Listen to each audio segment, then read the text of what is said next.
C'est mieux avec le son. Donc, bonjour à tous. Aujourd'hui, on va reprendre les cours de physicité et nous allons parler de la thermodynamique.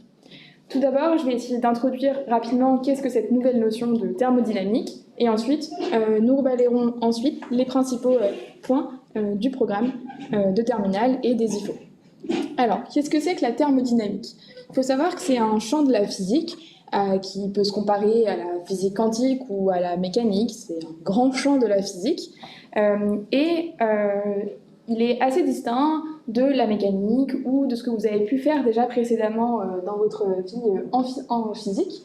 Et notamment parce qu'il couple deux choses très intéressantes qui sont la chaleur et le mouvement. Alors ça, on peut le voir dès le mot même de thermodynamique, puisque la dynamique, ça vient du grec, qui signifie donc le mouvement, et la thermo, eh bien, ce sera pour tout ce qui est chaleur, puisque vous le retrouvez, par exemple, dans le thermomètre. Donc, ici, on a bien une notion de température et de mouvement, et il y a un lien entre les deux. Et on va essayer de comprendre aujourd'hui le couplage qu'il peut y avoir entre les deux. Et un exemple que je ne sais pas si vous voyez sur la caméra, voilà, c'est une sorte de petit moteur. Pourquoi est-ce que c'est un moteur? Parce que ça convertit une source d'énergie en mouvement. Et donc, je vais le poser parce que c'est un peu chaud.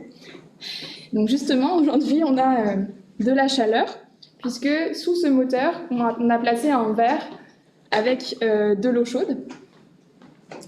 Et cette eau chaude, elle va donc former de la vapeur d'eau au-dessus qui va venir réchauffer le dessous du moteur ici. Et le moteur, il est constitué d'un réservoir ici de gaz qui va donc être compris entre une plaque très chaude et une plaque très froide. Et il va donc avoir des échanges thermiques entre la source de chaleur et qui est le verre d'eau et l'air ambiant, qui sont à deux températures différentes. Et on va voir que ces transferts thermiques, eh bien, ils peuvent former le mouvement, puisque sans transfert thermique, la roue ne tourne pas. Voilà, elle s'arrête. Mais si je le replace sur le verre d'eau, normalement, il devrait continuer à tourner. Alors, il s'est arrêté, parce que ça n'a pas eu le temps encore de bien rethermaliser, mais d'ici quelques secondes, il va de nouveau être assez chaud en bas, et je vais vous le remontrer, il va tourner. Donc en tout cas, c'est une discipline qui nous intéresse parce qu'elle relie vraiment la chaleur au mouvement. Et donc on a une conversion entre deux formes d'énergie. Et donc c'est quelque chose qui est assez intéressant, mais en même temps assez compliqué à appréhender quand on se place du point de vue des physiciens qui l'ont découvert, c'est-à-dire des physiciens qui vivaient notamment au XVIIIe siècle. En effet, à cette époque, on commence à avoir une bonne description de qu'est-ce qu'est la dynamique. Vous allez le voir dans la prochaine séance où vous allez faire de la mécanique. Bien, on va décrire vraiment le mouvement de manière très claire, et donc on aura des lois et différentes choses qui nous permettront de connaître comment le mouvement se fait. Mais le lien avec la chaleur, et d'ailleurs cette notion de chaleur n'est pas très claire, le lien avec la température et la chaleur est un peu difficile à faire. Et donc on n'a à l'époque aucune théorie qui permet de décrire ces phénomènes. Pourtant, on a une grande invention qui apparaît, qui est la machine à vapeur. Et donc, on a des scientifiques qui vont beaucoup s'intéresser à ce qui va vraiment être une première clé de l'industrie et de la révolution industrielle, mais il va falloir développer la science sur ce sujet. Et on a alors deux grands noms de la thermodynamique, qui sont Carnot et Clausius, qui vont s'intéresser à tous ces problèmes de moteur, de motorisation qu'on peut avoir, et tous les moteurs fonctionnent sur une conversion d'énergie, souvent de chaleur, en mouvement.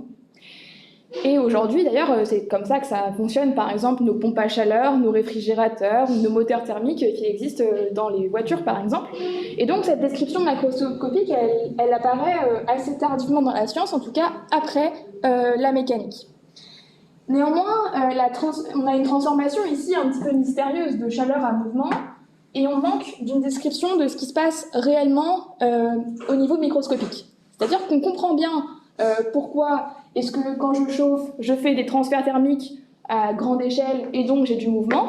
Donc à la fin du XVIIIe siècle, on a commencé à comprendre pourquoi ça tourne à partir de chaleur, mais on n'arrive pas à décrire pourquoi est-ce que qu'est-ce que c'est que cette chaleur?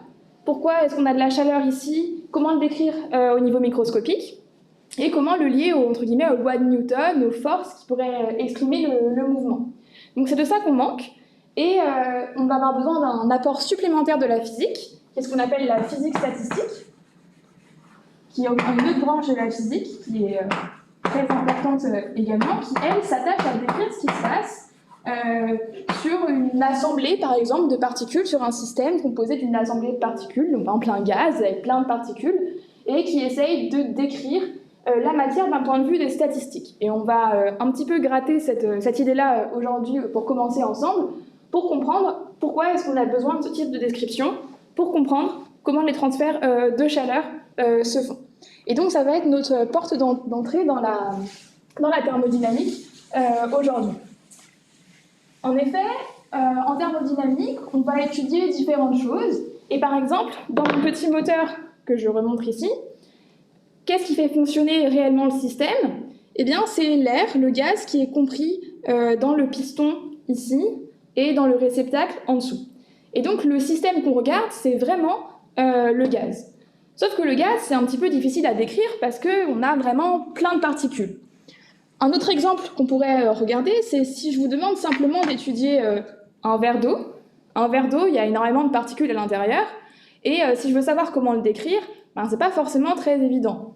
On peut décrire le verre en entier, mais que font les molécules d'eau à l'intérieur de ce verre, notamment si je le chauffe, ça, c'est vraiment pas très clair. Donc, dans un premier temps, aujourd'hui, on va essayer de regarder la description de la matière. Et pour ça, on va le faire à différentes échelles. Et on va commencer naïvement par l'échelle la plus petite qu'on connaisse. Alors peut-être pas l'ordre atomique ou subatomique, mais en tout cas la plus petite échelle qui semble pertinente ici, si je veux décrire un verre d'eau, eh bien, ça sera la molécule d'eau. Alors, regardons un petit peu ce verre d'eau. Si je veux décrire l'intérieur de ce verre d'eau, c'est-à-dire comment bougent les molécules à l'intérieur, qu'est-ce que je vais devoir faire? Eh bien, j'ai envie de connaître leur position à chaque instant de toutes mes molécules, ainsi que leur vitesse. Comme ça, j'aurai toutes les informations dont j'ai besoin pour décrire leur mouvement. Alors, essayons de le faire. Donc, si on prend un verre d'eau, on peut considérer qu'on a quelques centaines de millilitres, 100 millilitres ou 200 millilitres d'eau. Mais c'est-à-dire avec le fait que la masse volumique de l'eau, ça soit environ 1 gramme par centimètre cube, eh bien, on retrouve qu'on a environ 100 grammes d'eau.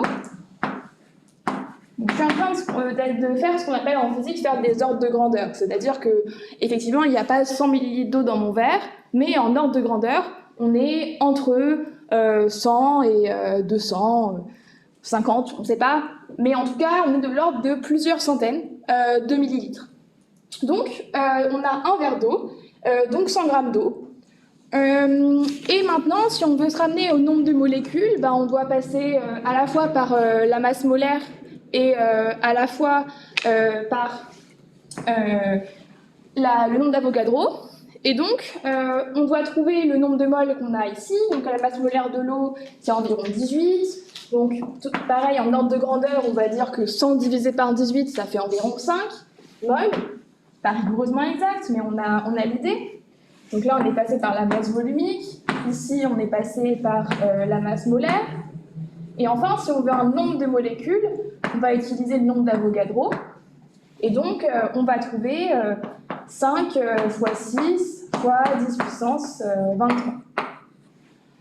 Donc, on voit qu'on a un nombre, encore une fois, si je le calcule, qui va faire 3 fois 10 puissance 24 molécules d'eau. Donc ce simple verre d'eau, si je veux l'écrire, c'est comme si je voulais décrire un système où il y a 10 puissance 24 molécules. Donc ça veut dire que si je voulais connaître le mouvement de chacune d'elles, il faudrait que je résolve autant d'équations qu'il y a. Donc notamment, si je veux décrire un système, j'ai intérêt de connaître à la fois la position et la vitesse de mes particules. Ça, vous le reverrez un petit peu plus en mécanique, pardon. Donc vous verrez que c'est suffisant de connaître la position et la vitesse d'une particule généralement pour estimer et bien décrire le mouvement des particules. Là, tu as plusieurs positions différentes, mais ensuite on pourrait construire les trajectoires, par exemple, de nos molécules. Donc la position et la vitesse, si on est dans un espace à 3 dimensions, donc en x, 3 dimensions sont x, y et z, bah, il faut que dans mon verre d'eau, si j'ai une molécule qui est ici, elle est décrite par ces 3 coordonnées qui sont x, qui sont y et qui sont z. Sauf que pour chacune des molécules, j'ai besoin de connaître sa position et j'ai besoin également de connaître sa vitesse. Donc sa vitesse, on représente généralement par un vecteur. Et donc, ce vecteur lui-même, il a en 3 dimensions, il a aussi 3 composantes. Donc, au total, ça me donne 6 composantes. Sauf que 6 composantes, ça veut dire que je dois, pour chacune de mes 10 puissance 24 molécules, multiplier encore par 6 le nombre de données que je veux traiter. Donc le nombre de données, il va plutôt être de l'ordre de 10 puissance 25 molécules données. On commence à comprendre que c'est un nombre considérable de données. Par exemple, pour ceux qui font de l'informatique, on pourrait regarder le nombre d'octets que ça représente, si on code par exemple les nombres en système binaire. En tout cas, on voit que c'est un nombre colossal de données et qu'il faudrait notamment plusieurs disques durs de l'ordre du téraoctet pour pouvoir stocker ce type de données. Et le problème, c'est que ces données, elles nous donnent la position et la vitesse des particules à un instant donné. Sauf que si on veut regarder leur mouvement, leur dynamique, ben on ne s'intéresse pas à un mouvement donné. On s'intéresse à leur déplacement, on s'intéresse à l'évolution du système au cours du temps. Et donc, c'est pas suffisant de connaître ça à un instant T. On veut le connaître sur plusieurs instants T. Et pour être le plus précis possible, il faudrait connaître sur beaucoup d'instants T successifs, à des très petits delta T de temps différents. Donc, ça nous ferait un nombre vraiment colossal de données qui serait compliqué à traiter, même si maintenant on dispose de plus en plus de processeurs importants qui nous permettent de traiter des nombres de données. Bah, en tout cas, à l'époque où la physique statistique a été développée, on s'est bien vite rendu compte que ce n'était pas la bonne méthode pour traiter le problème. Donc je pense que c'est important de se rendre compte que là, si on cherche à faire une description microscopique, eh ben, on n'est pas sur la bonne piste parce qu'on s'embarrasse de beaucoup de données qu'il faudrait traiter pour pouvoir connaître le déplacement des molécules, et finalement on va se rendre compte que c'est pas forcément le déplacement des molécules qui nous intéresse, et surtout c'est pas forcément la vitesse ou le déplacement d'une molécule en particulier. On a dit ici on avait 10 puissance 24 molécules. Ce qui peut être intéressant comme grandeur, c'est par exemple la vitesse des molécules d'eau dans le récipient, un ordre de grandeur de leur vitesse moyenne. Même s'il n'y a pas de mouvement d'ensemble, chaque molécule a un petit peu d'agitation en raison de la chaleur, on va le voir, et donc elle va nécessairement bouger un petit peu, et on pourrait vouloir estimer en moyenne sa vitesse, par exemple. C'est pas vraiment la vitesse d'une molécule, la molécule numéro 1 ou la molécule numéro 12 000 qui m'intéresse, c'est la vitesse moyenne qui va être intéressante. Donc c'est pour ça qu'on appelle ça la physique statistique. Ça renvoie aux maths qui nous disent que quand on a un grand nombre de particules, justement, eh bien, on peut très bien faire des statistiques et regarder les grandeurs moyennes. Et donc, l'approche microscopique de la thermo, eh bien, elle nous enjoint à considérer plutôt des grandeurs moyennes. Donc, par exemple, on va noter avec ces crochets le fait qu'on regarde, par exemple, la vitesse moyenne, la vitesse au carré, prend la moyenne de la vitesse au carré. Et donc, là, on va avoir des grandeurs qui caractérisent bien le problème et qui vont nous permettre de relier ces grandeurs au fonctionnement du moteur, au fonctionnement macroscopique. Donc ça, c'est vraiment quelque chose d'essentiel, c'est de se dire qu'au niveau de faire fonctionner un moteur ou de faire fonctionner un réfrigérateur, on n'a pas besoin de savoir la position ou le déplacement d'une molécule en particulier, c'est pas ça qui est nécessaire. On a besoin de savoir globalement quel est le mouvement, quel est le déplacement, par exemple, des particules élémentaires. Et donc, on va avoir besoin uniquement de grandeur moyenne, et ça ne sert à rien, entre guillemets, de perdre notre temps et nos compétences à essayer d'écrire ouvertement toutes ces données. Pour ce qui nous intéresse aujourd'hui, bien sûr, ça peut avoir d'autres applications. Donc, Maintenant qu'on a compris pourquoi est-ce que la description microscopique allait être difficile à faire, elle nous a amené à considérer plutôt des moyennes, c'est-à-dire des grandeurs qui ne représenteront pas une molécule en particulier, mais qui seront bien en revanche représentatives de l'énergie, par exemple, totale dans mon verre d'eau. On va donc regarder maintenant nos systèmes plutôt à une échelle macroscopique, mais en gardant en tête que tout ce qu'on regarde a une origine microscopique. Simplement, on moyenne les choses au niveau microscopique sur l'ensemble de notre système. Mais depuis tout à l'heure, je suis en train de parler de système, d'employer le mot système, et je ne l'ai pas encore défini. Or, c'est quelque chose de vraiment important en thermodynamique. Donc, on va vraiment passer un petit peu de temps sur la description de qu'est-ce qu'un système. Alors, un système, c'est quoi? C'est ce qu'on va regarder, globalement. Ça, c'est ce que je pourrais dire. Et dans ce cas-là, si on commence cet exercice où on veut regarder le verre d'eau, vous serez beaucoup à me dire, le système, c'est le verre d'eau. Oui, à proprement parler, on est tous d'accord, c'est le verre d'eau. Mais pour être clair et précis et pas faire d'erreur ensuite sur ce qu'on doit prendre en compte, eh bien, il faut être un peu plus clair que ça. C'est quoi le verre d'eau? C'est le verre et l'eau qui est contenu à l'intérieur. C'est possible, on peut dire, on prend le verre en tant que tel, le contenant plus l'eau, ou on prend que l'eau, que le contenu. On a, entre guillemets, une infinité de choix pour le système, et il n'y a pas vraiment d'erreur à commettre dessus, parce qu'on a le droit de considérer ce qu'on veut, mais pour l'exercice qu'on devra traiter, on a intérêt à choisir le système le plus approprié. Et ça, on va y revenir un petit peu plus tard à comment choisir le bon système. Mais en tout cas, ce qu'il faut garder en tête, c'est qu'il faut être précis sur ce qu'on regarde.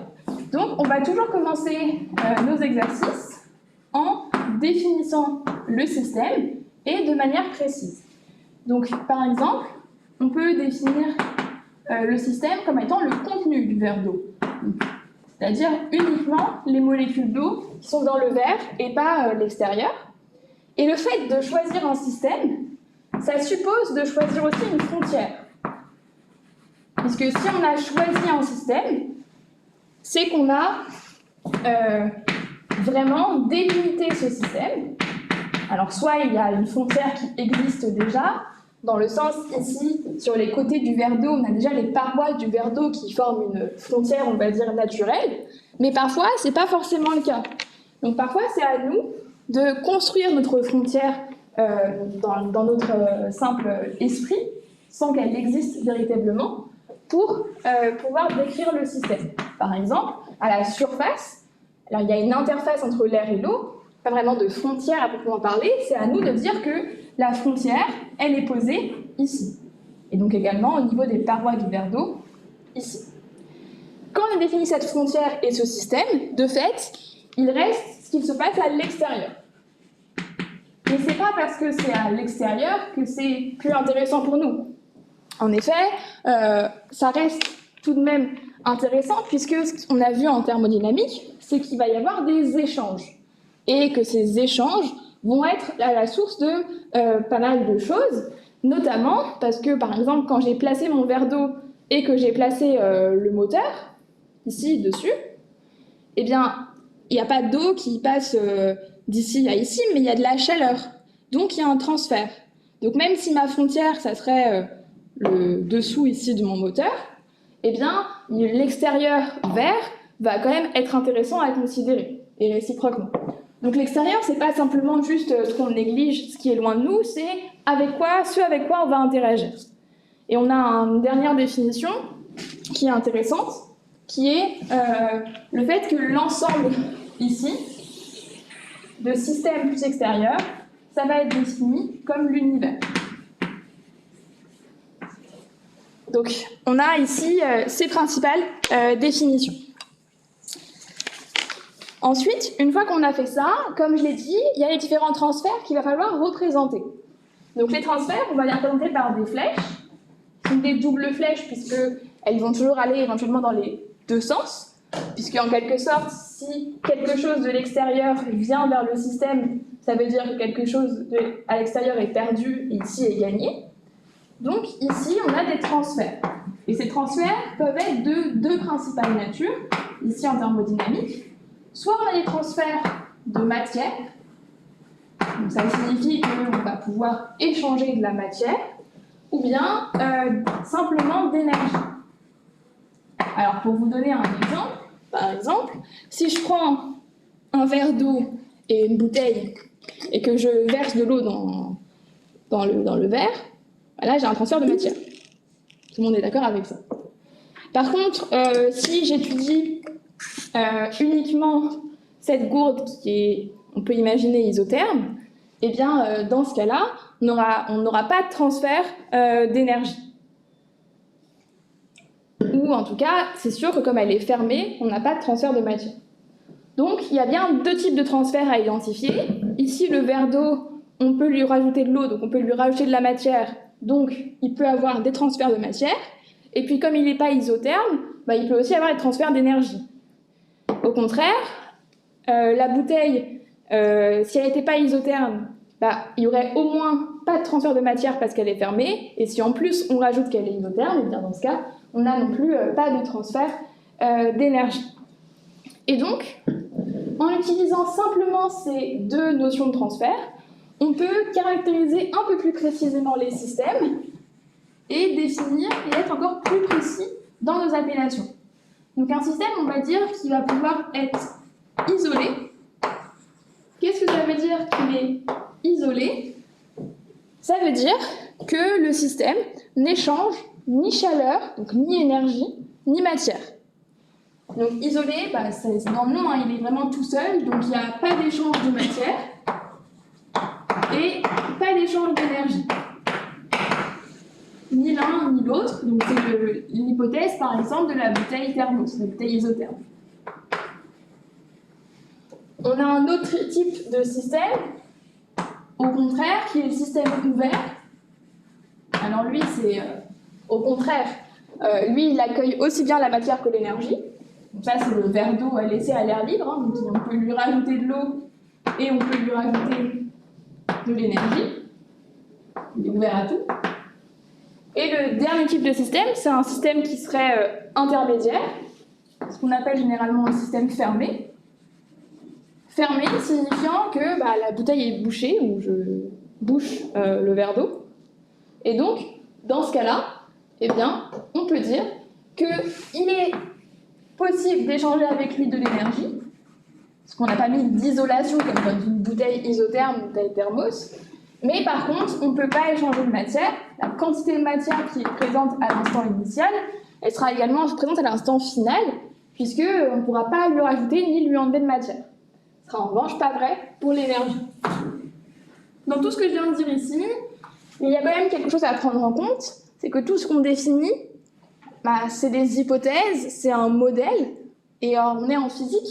Et donc les hypothèses et les modèles, c'est pratique pour faire les calculs, on va dire, plus simples, mais il faut se rappeler que la réalité, c'est pas toujours comme ça. Et donc il faut bien un petit peu se rappeler qu'est-ce qu'on regarde. Par exemple, si je prends une bouteille thermos, effectivement, j'ai envie de dire que c'est un système qui est isolé, dans le sens où il n'y a pas d'échange de matière parce qu'elle est fermée, elle a un bouchon, mais en plus, le côté thermos me garantit par mon fournisseur que, il n'y a pas d'échange non plus d'énergie. Pourtant, on ne peut ne pas en être sûr, puisque vous avez déjà fait l'expérience, si vous laissez une bouteille thermos avec de l'eau chaude dedans pendant plus d'une journée, généralement, vous allez quand même voir que sa température diminue. Donc en fait, tout ce qu'on a défini ici, qu'il n'y a pas d'échange de matière, qu'il n'y a pas d'échange d'énergie, on aimerait bien dire qu'il n'y a pas d'échange, donc c'est égal à zéro, mais en réalité, il y a toujours des pertes dans les systèmes réels qui vont exister. Et donc ce qui est important de considérer, c'est est-ce que la bouteille thermos, on l'étudie sur une durée très brève, par exemple sur l'ordre d'une heure, là on va pouvoir considérer que les pertes elles sont négligeables par rapport à ce qu'on regarde, mais par contre, si on étudie sur une durée plus longue, ou qu'on veut vraiment regarder très précisément la température de l'eau à l'intérieur, il sera peut-être bon de considérer les pertes. Donc, attention, ici, ce sont simplement des hypothèses, mais en réalité, il y a toujours un petit peu des choses qui peuvent être remises en cause quand on considère un système réel. Donc, voilà pour ce qu'on a appelé les systèmes. Et une fois que les systèmes sont définis, là, on n'a pas vraiment encore fait de thermodynamique, puisqu'on a juste parlé d'un système, mais bon, j'ai pris l'exemple du verre d'eau, mais on va voir qu'en thermodynamique, on a des systèmes un petit peu privilégiés qu'on va souvent retrouver et qu'on va souvent étudier. Et donc, pour regarder en thermodynamique, on va avoir besoin de la notion supplémentaire de phase. Et donc, les phases, c'est quelque chose vraiment d'important, puisque vous avez déjà vu que la matière, par exemple l'eau, c'est un corps chimique, mais qui peut se trouver selon 3 états de la matière. Donc, on va parler de phase ou d'état de la matière. Et donc, ce qui est important, c'est que pour décrire de l'eau, on voit bien que quand on chauffe de l'eau ou quand on refroidit de l'eau, il y a bien des transferts énergétiques. Cela reste bien de l'eau, chimiquement, pas de modification. Par contre, ce qui va changer, et ce qui va nous intéresser en physique, ce qu'on va appeler les transformations physiques, bien, ce sont les changements d'état. Donc on va voir que l'état dans lequel est le corps qu'on regarde est aussi très important. Donc je rappelle brièvement qu'en physique, on considère principalement 3 états de la matière. Je dis principalement parce que pour des discussions sur qu'est-ce que sont que les états, on a rajouté entre guillemets récemment dans l'histoire de la physique l'état plasma, d'autres choses qui sont encore en discussion. Mais pour un constituant classique comme l'eau, les principales molécules qui nous entourent, là on a 3 états. Donc on a l'état solide, l'état liquide et l'état gazeux. Et le passage de l'un à l'autre ne fait changer pas la nature du constituant. Donc ici, on n'a pas il y a bien des transformations qui existent, puisque ne serait-ce qu'à l'œil, on voit bien qu'il y a un changement quand un glaçon fond ou quelque chose, les propriétés macroscopiques changent. Donc il y a des transformations qui existent, dans un sens ou dans l'autre. Ces transformations, par votre expérience personnelle sur l'eau, vous voyez bien qu'elles peuvent être causées par de la chaleur, par un apport d'énergie. Pourquoi le glaçon fond? C'est parce qu'il se réchauffe au contact de l'air. En tout cas, on voit que ici, ce sont des choses qui sont particulièrement importantes pour la thermodynamique. En chimie, par exemple, on regardait les atomes et les molécules, c'était un petit peu les éléments de base pour les réactions chimiques. Pour les réactions nucléaires, on regardait plutôt encore à l'échelle subatomique. Mais là, on va regarder au contraire, on a fixé un corps, donc par exemple H2O, et on regarde ensuite les différents états qu'il peut prendre et le passage de l'un à l'autre. Pour compléter la description, souvent on pourra retrouver des appellations communes pour le liquide et le gaz, par exemple, parce qu'ils ont des propriétés en commun. Un liquide et un gaz, ils ont pour propriété en commun qu'ils peuvent s'écouler. Le liquide, c'est clair qu'il s'écoule. Le gaz, on dit qu'il s'écoule parce qu'il est libre de prendre la forme qu'il veut, donc il peut s'écouler dans un récipient. En revanche, le solide, ce ne sera pas le cas. Et donc, c'est ce qu'on appelle les phases fluides. Donc, parfois, vous rencontrerez ce terme dans les exercices.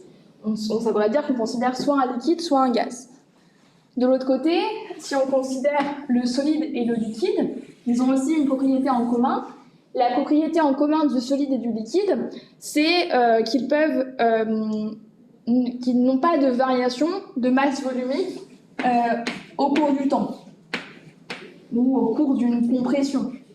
Le gaz, si on prend une seringue, on a la possibilité de faire varier énormément sa masse volumique. Par contre, le solide et le liquide, bien sûr, avec des très grandes forces appliquées ou avec des mesures très précises, on verrait qu'on peut compresser légèrement un solide s'il est un peu élastique. L'eau, c'est pareil, un liquide, on peut également la compresser un petit peu, mais ça reste des variations qui sont très très faibles devant la masse volumique, alors que pour le gaz, on peut très bien avoir des grandes variations. Donc, une fois qu'on a défini ces 3 états, comme on a vu que c'était quelque chose qui allait être très intéressant pour nous, eh bien, les thermodynamiciens, ils utilisent un diagramme pour représenter ces différents états. Et ce diagramme, ils en ont plusieurs, mais généralement, ils utilisent ce diagramme PT, qui permet une bonne représentation des choses. Et donc, dans ce diagramme PT... Le P, on ne voit pas, mais l'autre côté de l'axe. Le P, on ne le voit pas. Maintenant, on le voit. Dans ce diagramme, eh bien, on doit représenter quelque chose qui nous permet d'indiquer en fait les 3 états de la matière en fonction de la pression et de la température. Donc on peut faire ça avec d'autres jeux de variables, par exemple avec le volume, on peut avoir un diagramme PV, on va en reparler un petit peu plus tard de ces variables qui sont intéressantes pour nous. Mais pour le moment, on va se contenter du diagramme PT, donc pression-température, et on va regarder, si je me place en un point ici, ce qu'ont envie de savoir les thermodynamiciens, c'est-à-dire si je me place à une pression, par exemple, P0 qui serait la pression atmosphérique, et à une température, par exemple, θ qui serait la température de la salle aujourd'hui, eh bien, je veux savoir si mon corps simple, mon corps pur, par exemple, on va prendre pour le corps pur, on va prendre H2O, je veux savoir dans quel état il est. Donc là, c'est simple, à la température actuelle, là, on va bien avoir quelque chose qui va être sous forme liquide, mais on a besoin de savoir ensuite qu'est-ce qui se passe si on augmente un peu la température, qu'est-ce qui se passe si on augmente un petit peu la pression. Donc c'est ce qu'on va chercher à avoir comme connaissance, et on va donc représenter ces connaissances dans ce diagramme en dessinant donc notamment les différentes frontières entre les domaines. Donc ça prend cette forme-là usuellement dans le cas de l'eau. Ce ne sera pas la même chose si on prend un autre corps. La plupart des autres corps auront une pente plutôt dans ce sens-là. Cette courbe-là sera là pour la plupart des autres corps que H2O, mais c'est une petite différence qui peut être expliquée par des propriétés un peu spécifiques qu'à l'eau. Mais globalement, en tout cas, je vais l'effacer pour pas que ça gêne la lecture, mais généralement, on a 3 branches, 3 frontières qui séparent les 3 états. Donc, ensuite, pour être clair, on va donc écrire les différents états de la matière. Donc, on a solide, liquide et gaz. Donc, notre expérience commune, elle montre bien qu'à basse température et haute pression, on sera sous forme solide, et qu'en revanche, eh bien, on a généralement à haute pression plutôt un liquide qu'un gaz. Et donc, on a ce diagramme-là qui nous semble cohérent avec notre expérience personnelle. Et sur ce diagramme, on peut par exemple indiquer les changements d'état. Donc, ce qu'on a fait les transformations physiques ici, c'est des changements d'état. Ça, vous avez déjà dû les rencontrer dans le passé. Et donc, effectivement, on a des changements d'état entre solide et liquide. Donc, on va avoir tout ce qui est fusion dans le sens solide-liquide et solidification dans le sens liquide-solide. Et de la même façon, on va avoir vaporisation, liquéfaction et sublimation, condensation. Donc ici, on peut représenter les changements d'état qui vont correspondre soit à une variation de pression et de température selon un chemin. Et sur ce graphe, il y a encore des points un petit peu particuliers qu'on peut remarquer. On a notamment ce point ici, qui est assez important, qui est facile à définir, qui est l'intersection des 3 branches. Et donc ce point, on lui a donné un nom pas très original, comme il a 3 branches, c'est le point triple. Et ce point triple, il nous dit que si on se place à cette pression et cette température du point triple, eh bien, il peut coexister les 3 états de la matière. Alors, c'est pas forcément très choquant, dans le sens où déjà, si on est sur une des frontières ici, par exemple entre liquide et gaz, eh bien, on est à un état d'équilibre où il peut y avoir à la fois du liquide et du gaz. Par exemple, quand vous êtes en train de porter de l'eau à ébullition, eh bien, on a à la fois du liquide et du gaz quand on s'approche du changement d'état. Et donc là, si on est à ce point spécifique, eh bien, on peut même avoir les 3 états qui coexistent. Et il y a un autre point un peu plus particulier, qui ne se voit pas forcément très bien sur ce diagramme, mais c'est le point qui est situé ici.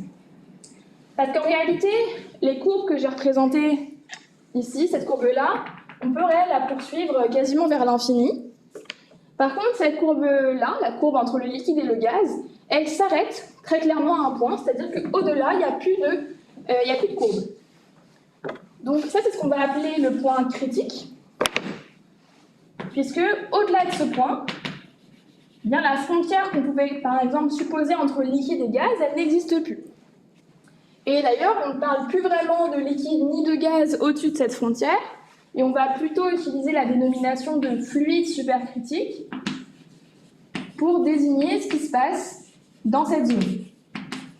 Donc le fluide supercritique, ça va être quelque chose qui est intermédiaire entre le liquide et le gaz. On va pouvoir passer entre guillemets continuellement, c'est-à-dire sans changement d'état, du liquide au gaz et arriver ici dans un milieu qui est un état justement pas très bien défini parmi ceux que vous connaissez qui sont solides, liquides et gaz. Ça paraît peut-être un peu perturbant comme histoire, en tout cas c'est pas forcément très inné de s'en rendre compte. Et donc je vous propose qu'on essaie de le montrer expérimentalement pour qu'on soit un peu plus clair que ça existe vraiment, que c'est pas juste un truc dans un coin du diagramme très très loin. Donc, petite remarque, si on le faisait pour l'eau, il faudrait être à des températures et des pressions très importantes pour pouvoir observer le fluide supercritique. En revanche, on dispose d'autres corps purs qui vont pouvoir avoir un diagramme similaire, ou presque, mais en tout cas qui vont aussi avoir la particularité d'avoir un fluide supercritique à des températures et des pressions beaucoup plus sympathiques pour nos yeux d'expérimentateurs. Donc, nous, aujourd'hui, comme dans des conditions pas très hard au niveau température et pression, on ne va pas utiliser de l'eau, on va utiliser un fluide plus sympathique que ça pour ce type d'expérience qui s'appelle le SF6. On reviendra au tableau après, mais là on va switcher du côté expérience pour mettre en évidence le phénomène. Donc là, normalement sur l'écran, vous avez un gros montage qui est apparu. Donc, vous devez voir une petite cuve, une petite... peut-être voir mon doigt, je ne sais pas. En tout cas, une petite cuve cubique. Et au centre, on a quelque chose plutôt... un petit cylindre, où on voit une sorte de liquide. Et on voit normalement une interface entre du liquide et du gaz juste au-dessus. Donc, ce qu'il faut bien se rendre compte, c'est qu'un truc qui montre qu'on est en présence à la fois de liquide et de gaz, eh bien, c'est qu'on a une interface. Quand on a une interface, parce qu'en dessous, on est sous forme liquide, et au-dessus, on est sous forme gaz. Donc il y a une sorte de petite pellicule qui une ligne droite qui indique qu'on a une interface. Je ne sais pas si vous voyez l'écran aussi. Ouais. Donc si vous voyez aussi l'écran, alors la qualité de l'image est un peu moins belle que ce que je vois moi, mais on voit globalement la même chose. Alors la même chose, un détail près, c'est que pour obtenir cette image sur l'écran, on a fait un dispositif un peu compliqué, avec pas mal de lentilles et d'optiques, qu'on vous montrera brièvement après. C'est pas sur ça qu'on se concentre aujourd'hui. Mais à cause de tout ce dispositif, en fait, eh bien, l'eau et la partie liquide et la partie gaz sont inversées. Donc c'est-à-dire que ce que vous voyez en haut de l'image, bah, c'est pas du gaz, c'est le liquide, et le gaz est en dessous. Donc c'est un peu perturbant, mais c'est l'inverse par rapport à la cuve.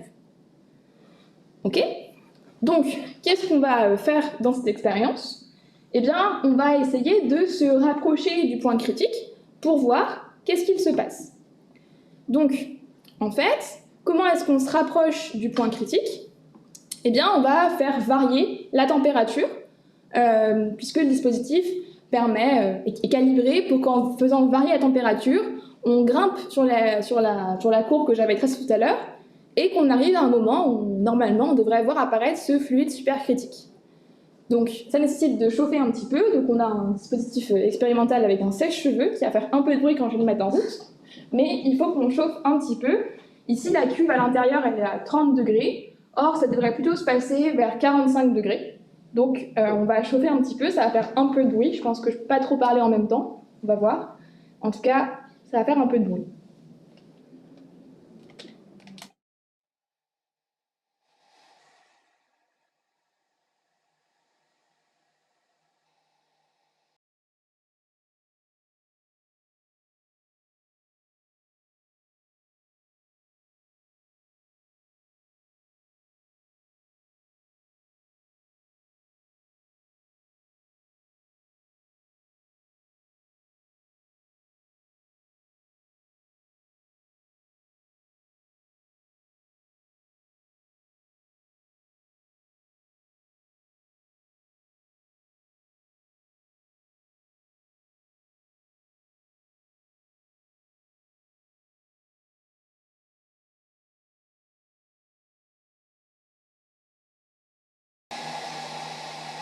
Alors, on va voir si vous m'entendez un petit peu.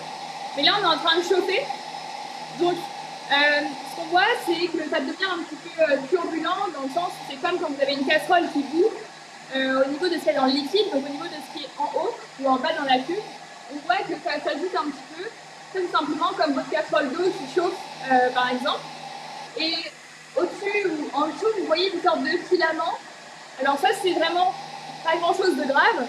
C'est juste que sur les parois de la cuve, et comme c'est les parois de la cuve qu'on va projeter, notamment avec des dispositifs expérimentales, eh bien, il y a des coulées, parce que ça condense sur les parois de la cuve qui sont un peu moins chaudes. Donc on a un phénomène de condensation, comme vous pouvez avoir dans votre cuisine aussi. Et avec le dispositif au-dessus, ça donne ces belles coulées, mais c'est pas vraiment ce qu'on va regarder aujourd'hui. Là, en revanche, vous pouvez voir que l'interface, elle devient de plus en plus turbulente. Elle est un peu moins nette. On a une grande agitation, que ce soit à l'œil dans la cuve ou ici. Donc, en température, on est en train de monter. On est à 39 degrés. Donc ensuite, je vais arrêter bientôt parce qu'il y a un petit peu d'inertie, donc ça va rester chaud et ça va continuer à chauffer. Et donc vous voyez sur l'écran, continue dans le même phénomène. L'interface, elle est un petit peu plus large que précédemment. Notamment, il y a quelque chose qui est en train de se passer.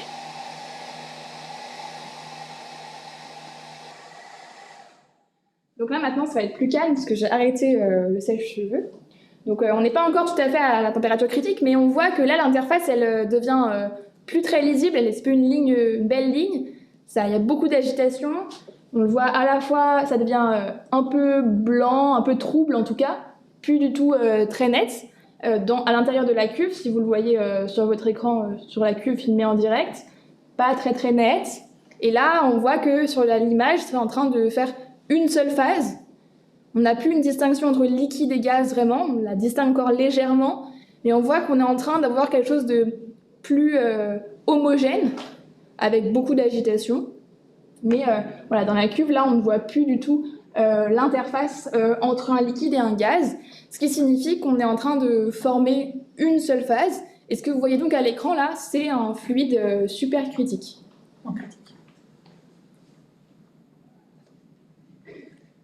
Donc on va dire qu'on a dépassé le point critique et qu'on est en train de voir ce qui se passe ensuite. Donc là, ça continue un petit peu à chauffer encore puisque on a ensuite un petit peu d'inertie, etc. Et on va voir que ce qui est intéressant, c'est aussi de regarder la transition dans l'autre sens, c'est-à-dire qu'on va redescendre en température. Donc là, il va falloir attendre un petit peu parce qu'on n'a pas de méthode vraiment pour refroidir la cuve. Donc on va attendre légèrement et on va voir qu'on peut voir un phénomène. On va voir bien sûr la réapparition de l'interface, mais on va voir qu'on peut aussi distinguer peut-être quelque chose d'un peu plus joli encore que dans l'autre sens. Un phénomène qui va s'appeler l'opalescence critique. Alors je ne vous garantis pas qu'on va réussir à le voir sur l'écran, c'est assez difficile. Dans la cuve peut-être, il faudra avoir l'œil sur l'écran au bon moment, enfin sur la cuve au bon moment. Et donc on appelle l'opalescence critique parce que ça signifie que eh bien, on va avoir quelque chose comme un brouillard, quelque chose de très blanc, qui a pu être du tout translucide, comme vous pouvez le voir sur le fluide supercritique. Là, vous êtes d'accord avec moi, on voit toujours plus d'interface, donc on est toujours sur quelque chose d'uniforme, une seule phase, ce fluide supercritique. Donc, on voit donc à nouveau, si vous voyez des choses monter du bas vers le haut sur l'écran, c'est plutôt que c'est en train de chuter, puisqu'on a toujours une inversion du haut et du bas entre vos deux images. Donc, je vous laisse observer qu'est-ce qu'il se passe ici. On va attendre un petit peu pour que ça refroidisse à nouveau. Mais en tout cas, c'est un phénomène qu'on peut faire avec différentes matières. On pourrait le faire avec de l'eau, on verra exactement la même chose. Mais ici, donc, on travaille avec du SF6, de l'hexafluorure de soufre. Pour les plus chimistes, vous pouvez, pendant ce temps-là, essayer de faire le schéma de Lewis de la molécule, si vous souhaitez que vous vous ennuyez. Mais on va attendre, ça devrait pas trop tarder à redescendre. Vous voyez, il y a déjà un peu moins d'agitation. Comme on va le voir plus tard, l'agitation, elle est assez liée à la température. Donc si ça s'agite un peu moins, peut-être que c'est en train de se refroidir un petit peu. Et là, vous voyez, tout en haut, peut-être quelque chose qui apparaît. On voit à peu près à l'écran. On voit qu'on est en train de reformer une interface. On espère que vous le voyez peut-être dans la cuve. Dans la cuve, on commence à le voir aussi bien normalement. Et donc sur l'écran, surtout, on voyait normalement une ligne très nette, un peu blanche, en tout cas très nette, qui va distinguer à nouveau donc, le liquide qui va être au-dessus et le gaz qui va être en dessous. Là, vous voyez, ça devient un peu turbulent. On est en train vraiment d'avoir ce qui se passe dans l'autre sens. On voit l'opalescence critique sur l'écran. Ok. Sur l'écran, il paraît que vous voyez aussi l'opalescence critique. Donc le fait qu'on a vraiment une brume qui se forme, pas mal sur les côtés, puis au niveau de l'interface. Donc cette brume, ça signifie que c'est plus transparent, translucide, comme on devrait avoir pour un fluide, mais qu'au niveau des réflexions qui sont sur les molécules, pourquoi est-ce qu'un liquide c'est transparent? Parce que les réflexions elles vont plus passer la lumière, donc la lumière sur un liquide ça va laisser passer la lumière. Or sur un fluide supercritique, au niveau du moment de passage du liquide supercritique à un liquide gaz, on va avoir un travail optique qui va être un petit peu différent. Et c'est pour ça qu'on a l'apparition de quelque chose de plus trouble, plus blanc. Et donc voilà, donc là on voit clairement de nouveau l'apparition d'une phase, que ce soit de deux phases du coup, que ce soit dans la cuve ou bien sur l'écran.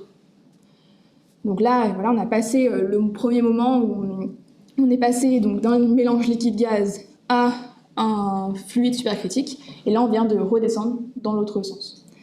Donc maintenant on va vous montrer avec la lumière un petit peu comment est-ce qu'on est arrivé à tout ça. Vous allez voir que c'est pas forcément super simple à mettre en place, mais en tout cas pour voir cette interface, on avait un dispositif expérimental qui permettait non seulement de chauffer la cellule.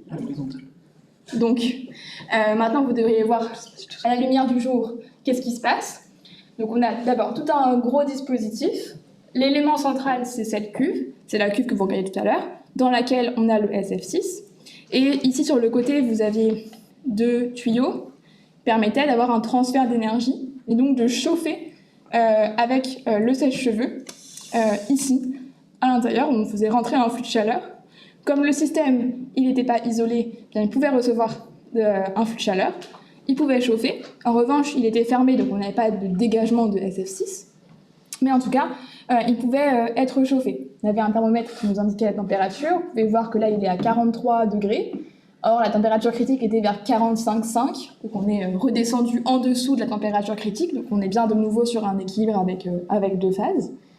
Donc ça, c'était pour le dispositif de SF6.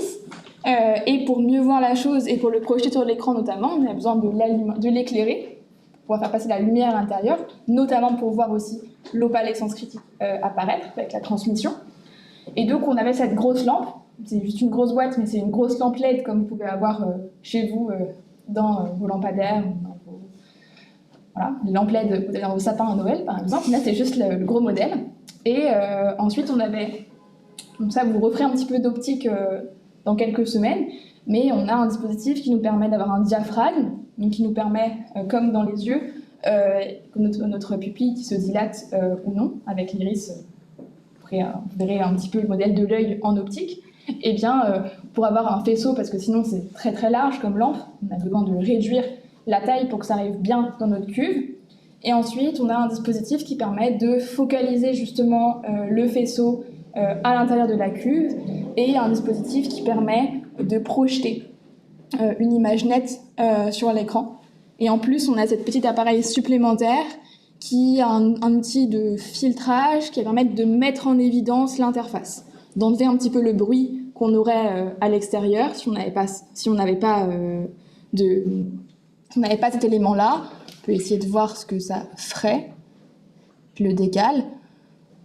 On voit que l'interface elle serait légèrement moins nette que si je remets le dispositif.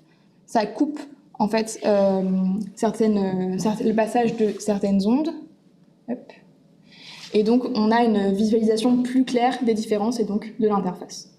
Donc tout ça pour montrer que, eh bien, on peut réellement voir ce que j'ai montré dans le diagramme d'état tout à l'heure, si on repasse là. Et que cette petite carré que j'ai mis en haut à droite de fluide supercritique, il existe bien. C'était pas une vue de l'esprit ou quelque chose qui est réservé qui est compliqué à voir, on peut vraiment l'observer dans la réalité. Donc, si on veut un peu rappeler ce qu'on a vu, pour mettre ça au clair, c'est que, en fait, on s'est baladé, grâce au système qu'on a utilisé, on s'est baladé sur cette ligne-là. On avait toujours un équilibre entre le liquide et le gaz. C'est pour ça qu'on voyait un ménisque dans la cuve au début, ou une interface. Et au fur et à mesure qu'on a chauffé, donc on s'est rapproché de la température TC. Quand on a chauffé de plus en plus, eh bien, vous avez vu que le ménisque devenait de moins en moins net. Et donc, près du point critique, pourquoi est-ce que ça devient de moins en moins net? Parce que les fluctuations de densité entre le fluide, entre le liquide et le gaz sont très importantes. Et donc, à l'œil, et donc à la transmission des rayons, notamment optiques, et de la lumière, font qu'on a ce phénomène à la fois d'opalescence critique quand on redescend, et de fluide complet en une seule phase. Donc dès qu'on est à T égale TC, il y a une seule phase qui se forme, ce qu'on voit au moment où le ménisque disparaît, et on rentre donc dans la zone de fluide supercritique. Et donc dans la descente, on a exactement l'opposé, on redescend, et donc on repasse par ce fluide supercritique et ce changement dans le ménisque. Donc on est bien réussi à mettre en évidence cette pseudophase qu'on appelle le fluide supercritique, et donc on a le cœur net que ça existe ici. Bon, maintenant qu'on a fait ce petit divertissement qui était l'expérience, on va un peu revenir sur quelque chose dont j'ai évoqué tout à l'heure l'importance, mais on n'a pas encore discuté. C'est pourquoi est-ce qu'on a choisi ces variables P et T. Comment d'ailleurs ces variables, pourquoi est-ce qu'elles sont intéressantes? Comment est-ce qu'elles sont liées à ce qu'on a dit tout à l'heure qui était le travail plutôt microscopique, le mouvement des molécules au point de vue microscopique? La température et la pression, c'est plutôt des choses que vous définissez au niveau macroscopique. Donc, on a un petit peu envie de savoir pourquoi on utilise certaines variables, pourquoi pas d'autres, et comment on choisirait entre les deux. Donc, en fait, pourquoi est-ce que ça vient, ce choix de variables? Parce qu'il faut des variables qui permettent de décrire le système. Et l'expérience qu'on vient de faire, elle montre bien, par exemple, que la température, c'est une variable qui permet de contrôler l'état du système, puisque en faisant varier uniquement la température et la pression dans le système, eh bien, on arrivait à voir un changement d'état. Donc la température, la pression sont par exemple des variables qui vont bien quantifier l'état d'un système thermodynamique. On peut imaginer d'autres quantités, que ce soit par exemple la quantité de matière de mon système. On est assez d'accord que les transferts de chaleur, ou en tout cas d'autres grandeurs, vont être liés à la quantité de matière. Ça peut être la masse, ça peut être la masse volumique, ça peut être le volume. Même si on avait des systèmes qui interviennent à l'électricité, on pourrait penser à la charge du système. En tout cas, on dispose de plein de variables qui peuvent permettre de décrire l'état du système. Et donc, c'est ce qu'on appelle des variables d'état. Et donc, selon le système qu'on regarde, eh bien, certaines sont plus pertinentes que d'autres, et elles n'ont pas toutes les mêmes propriétés. Sur le point critique, on demande pour dépasser le point critique, est-ce qu'il ne faut pas aussi augmenter la pression? Ouais, alors justement, ce que j'ai passé, c'est qu'effectivement, il faut pouvoir augmenter, j'ai dit qu'on s'était que... Je retrace ça. Et donc, ce que j'ai dit initialement, c'est qu'on était en présence à la fois de liquide et de gaz. Et donc, on était sur cette courbe-là, et qu'on allait monter dessus, et qu'on allait, du coup, effectivement, si vous regardez ça, on augmente la température et on augmente la pression. Et effectivement, si initialement on est parti d'ici et qu'on ne fait que augmenter la température, on n'arrivera jamais à l'état de fluide supercritique. Donc il faut bien augmenter conjointement la pression et la température, mais c'est ce qui est fait entre guillemets par cette cellule, puisque ici on la chauffe, mais bon, oui pardon, je suis partie de l'autre côté. Mais effectivement, donc dans la cellule qu'on utilise, la pression, elle est entre guillemets contrôlée pour qu'on reste toujours au moment de la chauffe sur cette courbe. C'est fait par un contrôle notamment de la masse volumique utilisée dans la cuve. Donc, Et ça, c'est le fournisseur de la cuve nous garantit qu'elle est construite de façon à ce que si on chauffe, on reste sur cette courbe ici. Et donc le simple fait de chauffer, ça ne va pas nous faire déplacer dans ce sens-là, mais ça va le faire déplacer ici. Généralement, c'est aussi ce qu'on fait parce que si vous ne contrôlez pas, vous ne maintenez pas la pression d'une manière claire, constante, chauffer, ça va pouvoir avoir une influence sur la pression ou sur d'autres variables. C'est éventuellement parfois difficile de fixer quelque chose et de bouger que sur une ligne. C'est une transformation qui sont faites comme ça. Si je chauffe mon verre d'eau, a priori, je ne vais pas modifier beaucoup la pression du système autour du système, mais parfois on a des transformations qui se font aussi ni totalement à la même pression, ni totalement à la même température. Donc c'est une bonne remarque de dire que si on ne fait que chauffer, on n'arriverait pas à passer du côté supercritique, mais c'est parce qu'en fait, chauffer permet aussi de faire varier la pression et donc d'atteindre la zone voulue. Voilà, j'espère que j'ai répondu à la question. Et donc, on va le voir juste après, mais de toute façon, les variables d'état, elles sont souvent reliées entre elles, et donc effectivement, une modification de la température peut entraîner une modification de la pression. Donc, voici les variables d'état, et donc là, j'ai donné une liste, quelques exemples, vous pourrez en rajouter d'autres, c'est pas exhaustif, mais ce qui va m'intéresser dans un premier temps, c'est de définir une propriété de ces variables d'état et de les séparer en deux catégories. On va avoir les variables d'état qu'on va dire extensives et les variables d'état qu'on va dire intensives. Alors, c'est deux mots de vocabulaire qui sont importants parce que on va regarder en fait ce qui se passe quand on a deux systèmes. Si par exemple, on imagine que eh bien, on a un système sigma 1 et ensuite on va le scinder en deux pour avoir un système sigma 2 et un système sigma 3. Typiquement, j'ai un verre d'eau et je vais prendre deux autres verres et je vais le séparer en deux. Donc, à partir d'un système initial, j'en forme deux et on va supposer que je ne fais pas de transformation particulière dans cet échange. Je scinde juste mon système en deux. Je ne suis pas en train de le chauffer, de le refroidir, de monter la pression. Vraiment, je veux juste séparer mon système en deux. Et on va regarder en fait quelles sont les propriétés qui vont varier entre sigma 1 et sigma 2. Et par exemple, prenons un premier exemple assez simple. Si je prends la température de l'eau, si je sépare mon système en deux et que je suppose qu'il n'y a pas de transfert thermique qui apparaisse à ce moment-là, juste je sépare une quantité d'eau de l'autre, a priori, la température que j'aurai ici, dans sigma 1, ce sera la même que la température que j'aurai dans sigma 2. Donc, pour la température, j'aurai la même chose dans le gros système que dans le petit système s'il ne s'est pas passé de transformation entre les deux, qui est une des hypothèses de mon modèle. Et donc, ces quantités qui vont être les mêmes entre sigma 1 et sigma 2, eh bien, on va appeler ça des variables intensives.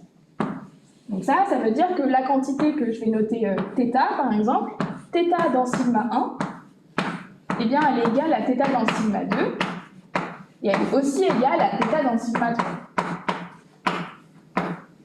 Ce petit schéma signifiant que sigma 1 est égal à sigma 2 union sigma 3. Donc, grosso modo, la somme des deux sigma, des deux systèmes. Donc, voilà. Donc, pour la température, effectivement, si je sépare juste un système en deux, je n'ai pas de variation de la température, donc je dis que ma variable elle est intensive. Autre chose, en revanche, extensif, ça va être le contraire, ça veut dire que la quantité, elle va dépendre de la quantité de matière. Et donc, comme la quantité de matière, elle va varier entre sigma 1 et sigma 2, ou elle va varier entre sigma 1 et sigma 3, bien, on n'aura pas la même chose. Et plus précisément, extensif, ça veut dire qu'on est proportionnel, ce symbole-là, c'est proportionnel, à la quantité de matière que je note n. Et donc, ça veut dire que si je double la quantité de matière de mon système, ou si je la divise par 2, eh bien, la variable, elle va changer, et elle va changer de façon proportionnelle à la quantité de matière. Donc ça signifie que la grandeur prise pour sigma 1, eh bien en fait c'est la somme de la grandeur de sigma 2 plus de la grandeur de sigma 3. Un exemple très naturel, du coup, c'est de considérer la quantité de matière. Donc là, je viens de dire que l'exemple, par exemple, c'était la température intensive. Mais ici, par exemple, si j'écris que la quantité de matière dans sigma 1, par définition, c'est bien la somme de la quantité de matière dans sigma 2 plus celle dans sigma 3. Ça, c'est vraiment la définition. Puisque n est proportionnel à la quantité de matière, puisque c'est la quantité de matière. Donc ici, on a une variable qui est extensive. Donc il y en a plusieurs, hein, des variables extensives ou intensives. Par exemple, la pression, bien, si vous divisez un système par 2 et que vous laissez le même environnement, ben, la pression, elle va a priori pas changer. Puisqu'on garde le même environnement, on ne change pas la pression. Donc c'est une variable qui est aussi intensive. Par contre, la quantité de matière ou la masse, bien, ce sont des choses qui sont plutôt extensives. La masse volumique, c'est également le cas. C'est une quantité qui est intensive puisqu'elle ne dépend pas de la quantité qu'on regarde. Et le volume, eh bien, lui, c'est plutôt quelque chose d'extensif. La charge électrique sera plutôt extensif aussi, puisque si on a plusieurs charges et qu'on les sépare, eh bien, la somme des charges donne la charge totale. Donc c'est une distinction qui n'est pas anodine, qui va nous servir dans la suite. Ça reste un petit peu du vocabulaire pour le moment, mais on va voir que ça peut être utile, notamment quand on va faire des mélanges de systèmes. Par exemple, si je veux étudier, si je sais que ma grandeur que je vais appeler U, on va voir qu'est-ce que c'est que U par la suite, mais si je dis que U c'est une grandeur qui est extensive, je ne dis pas encore ce que c'est, mais c'est une grandeur qui est extensive. Et bien, si je veux calculer U d'un mélange où j'ai mis de l'eau et un solide, un métal, par exemple un bout de fer, bien, si je veux calculer la somme, la valeur de cette grandeur pour eau plus fer, bien, je pourrais simplement dire que c'est la valeur de cette grandeur pour l'eau plus la valeur de cette grandeur pour le fer. Et donc, c'est quelque chose qui n'est pas anodin parce que parfois on sait calculer par exemple mieux pour un corps pur que pour un mélange. Et donc, c'est une façon de décomposer pour se simplifier les calculs. Donc, ici, on a vu donc qu'est-ce que c'était que les variables et comment on pouvait les décrire. Pour terminer notre description de la matière, il nous manque encore deux choses. La première des choses étant les transformations. Donc ça, je les ai déjà un petit peu abordé tout à l'heure, parce qu'il faut simplement se rappeler dans une transformation. Qu'est-ce qu'on appelle vraiment une transformation? C'est le passage d'un état initial à un état final. Donc quand on va étudier nos systèmes thermodynamiques, on ne va pas uniquement étudier l'équilibre, on va regarder ce qui se passe en passant d'un état initial à un état final. Et donc ce qui va nous intéresser en fait, c'est de connaître les grandeurs du système, c'est-à-dire les variables d'état dont j'ai parlé. C'est de les connaître, par exemple, P, V et la quantité de matière. C'est de les connaître à la fois à l'état initial, on mettra avec un I, et à la fois à l'état final. Et la transformation, elle s'effectue ici. Ok. Une chose que je n'ai pas dite sur les variables d'état, c'est qu'on peut souvent les relier entre elles par ce qu'on appelle une équation d'état, qui permet de relier les variables entre elles. C'est-à-dire une équation, par exemple, qui va être valable pour un type de corps en particulier. Par exemple, ce que vous avez peut-être pu voir déjà, c'est pour les gaz parfaits, sinon on va le revoir aussi dans la suite, mais le gaz parfait, le modèle du gaz parfait, et bien dans ce cas-là, on a une quantité qui est cette équation-là, qui est vérifiée. R, c'est une constante, donc on peut pas la considérer, mais sinon P, V, N et T, ce sont des variables d'état, et donc on a un peu les relier par cette équation qui est toujours vraie pour un gaz dit parfait. D'autres choses que vous avez par exemple dû voir pour d'autres types de systèmes, l'année dernière en première par exemple, pour un gaz parfait, non pardon, pour un gaz, on peut supposer parfait, mais pour un gaz, eh bien vous aviez à quantité de matière et à pression constante, vous aviez que c'était une constante. Si on fait T et N constante, c'est ce que vous avez appelé la loi de Boyle-Marguerite. Et donc toutes ces lois que vous avez vues précédemment dans vos études, eh bien en fait, ce sont les équations d'état puisqu'elles relient les variables entre elles. Ok, je vais donc dire un bref mot quand même sur ce qu'est un gaz parfait, même si vous le reverrez dans le cours d'hydrodynamique. Et vous êtes peut-être déjà un petit peu familier avec cette notion. Le gaz parfait, encore une fois, on est en physique, donc c'est un modèle. C'est-à-dire que ça ne représente pas vraiment les gaz qui sont autour de nous, mais sous certaines conditions, ça sera une bonne approximation. Le gaz parfait, c'est de dire quoi? C'est de dire que le gaz, eh bien, en fait, c'est pas vraiment des molécules, c'est des points. Alors, les points, quand vous les laissez au tableau, je leur donne un certain espace, un certain volume, mais le gaz parfait, il dit vraiment que c'est ponctuel au sens mathématique, c'est-à-dire que c'est strictement un point, que ça n'occupe pas de volume. Donc, ils n'ont pas de volume. Donc, ils sont vraiment ponctuels. Et deuxième chose, il n'y a pas d'interaction. Vous avez commencé à voir qu'il y a des forces, par exemple, entre des corps massifs, c'est la gravitation. Il y a des forces entre des particules qui sont chargées, ce serait plutôt les lois de Coulomb, en électrostatique. En général, si on est plusieurs dans une pièce, il y a des interactions entre nous. Eh bien là, c'est pas forcément le cas, et surtout on dit il n'y en a pas. C'est une simplification dans notre modèle, on dit qu'on n'a pas d'interaction. Et donc on a ces deux choses qui sont le modèle du gaz parfait. Et dans ce cas, on a cette équation. Alors bien sûr, c'est pas la vraie vie, parce que les molécules, elles ont un volume, certes qui est petit, mais elles ont quand même un volume. Alors si on prend un très grand système et qu'on met que quelques toutes petites particules à l'intérieur, on pourra négliger leur volume par rapport au volume total. Par contre, si on prend un volume très restreint et qu'on met vraiment plein de particules, eh bien là, le modèle de gaz parfait, il sera faux. Ce sera un petit peu la même chose pour les interactions. Donc en fait, le gaz parfait, ce sera un modèle qui sera correct quand on sera relativement à de faibles pressions ou à des grands volumes.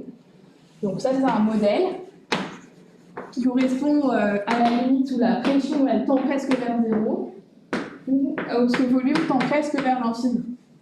Dans ces cas-là, ça sera vrai, mais sinon c'est un petit peu une approximation, mais généralement, si on ne précise pas autre chose dans le sujet, eh bien cette loi-là sera vérifiée si on regarde un gaz.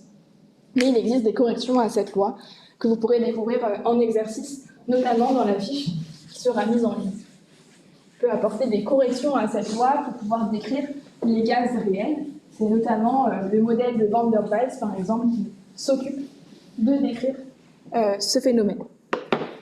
Bon, donc on a passé une première partie de la séance à faire plutôt du vocabulaire, à regarder un petit peu qu'est-ce qui se passait, à un temps assez qualitatif. Et là, on va rentrer dans le cœur du sujet. Il ne fallait pas que j'écrive en rouge, c'est vrai que ça se voit. Mais ça a mis en orange. Donc je suis en train d'écrire l'énergie en thermodynamique, et qui est le titre de la deuxième partie, dans laquelle on rentre à présent. Effectivement, ce que j'ai dit au tout début de la séance, quand j'ai montré le moteur qui tournait, c'est que bien, on a le moteur qui tourne, et qu'on a un transfert d'énergie entre la source, qui est normalement le verre chaud, mais là il est plus très chaud, donc il n'a plus très bien marché. Mais il faut imaginer que c'est la chaleur qui est ici qui fait tourner le moteur. Et donc on a vraiment un transfert d'énergie, et donc la clé de la thermodynamique, c'est de comprendre ces transferts énergétiques, et donc de comprendre de quelle énergie on parle quand on étudie un système. Alors l'énergie, vous avez déjà eu quelques cours dessus. Vous avez déjà, par exemple, regardé qu'est-ce qu'était l'énergie cinétique de quelqu'un qui a avancé à une vitesse v. Personne de masse m qui avance à une vitesse v, vous connaissez son énergie cinétique. Mais maintenant, comme on regarde des systèmes qui sont un peu plus petits, qu'on a regardé un petit peu à l'échelle microscopique, on va aussi regarder quelle est l'énergie vraiment du système microscopique. Notamment, on se rappelle, parce que dans ce que j'ai dit précédemment, au tout début, quand on étudiait le verre d'eau, on a dit que dans le verre d'eau, les molécules, elles ont une certaine vitesse. Et donc, si elles ont une certaine vitesse, elles ont une certaine énergie cinétique, comme n'importe quel corps massique qui se déplace. Et donc, dans ce cas, eh bien, il faut aussi prendre en compte ce qu'on va appeler l'énergie interne, qui est globalement l'énergie des molécules qui constituent un corps quand le corps est au repos. C'est-à-dire que je ne vais pas considérer le fait que le verre ici, il bouge et qu'il a une vitesse du corps macroscopique, c'est pas ça que je vais considérer. je vais considérer simplement quand il est au repos, quelle est l'énergie qui est due aux molécules qui le constituent à l'intérieur. Et donc, c'est ce qu'on va appeler l'énergie interne. Et donc, l'énergie interne, on a notre U, c'est pour ça que j'avais utilisé cette lettre tout à l'heure. Et U, en fait, c'est l'énergie cinétique au niveau microscopique, c'est-à-dire avec la vitesse d'agitation, la vitesse V de chaque molécule que vous avez pu voir précédemment. Et puis, bien sûr, une énergie potentielle aussi, parce que les molécules, elles ont le droit d'interagir les unes avec les autres. Et donc, dans ce cas, on a aussi une énergie potentielle. Donc, en gros, c'est la même définition que ce que vous aviez dans le cas d'une énergie globale d'un système, une énergie totale d'un système en mécanique. Mais, cette fois, on considère ça au niveau microscopique. Et donc, on fait la même chose, on somme l'énergie cinétique et l'énergie potentielle. À ce propos, remarquez que pour le gaz parfait, on a dit qu'on n'avait pas d'interaction. Donc, si on n'a pas d'interaction, on n'a pas d'énergie potentielle, parce que les énergies potentielles, elles viennent du fait qu'il y a des forces qui sont des interactions. Il y a des forces conservatives, ça vous reverrez ça en cours de mécanique. Mais si on n'a pas de force, si on n'a pas d'interaction entre les particules, il n'y en a pas d'énergie potentielle.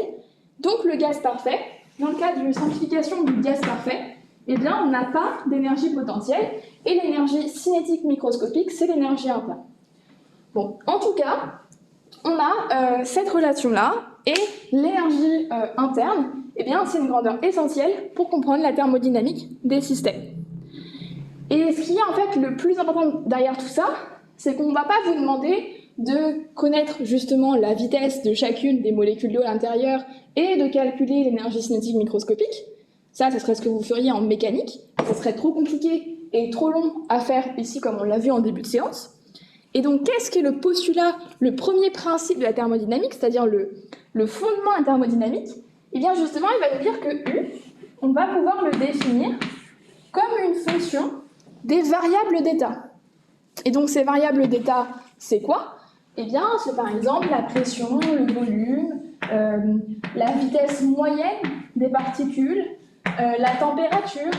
En tout cas, on va avoir donc des variables d'état qui permettent de décrire U sans devoir calculer la vitesse de chaque particule. Et ça, on va y revenir, mais c'est vraiment le fondement de la thermodynamique, et c'est ce qui permet d'expliquer vraiment tout ce qui se passe dans la suite, et de simplifier notamment les calculs, et de s'affranchir surtout d'une description plutôt microscopique qui était compliquée, à juste des termes macroscopiques qui sont plus simples à mettre en place. Une autre notion qui est importante quand on parle de l'énergie, c'est comment cette énergie, elle varie avec la température. Et ça, il y a une loi fondamentale pour de nombreux corps qui fonctionnent bien. Et donc, on va être amené à définir ce qu'on appelle la chaleur spécifique.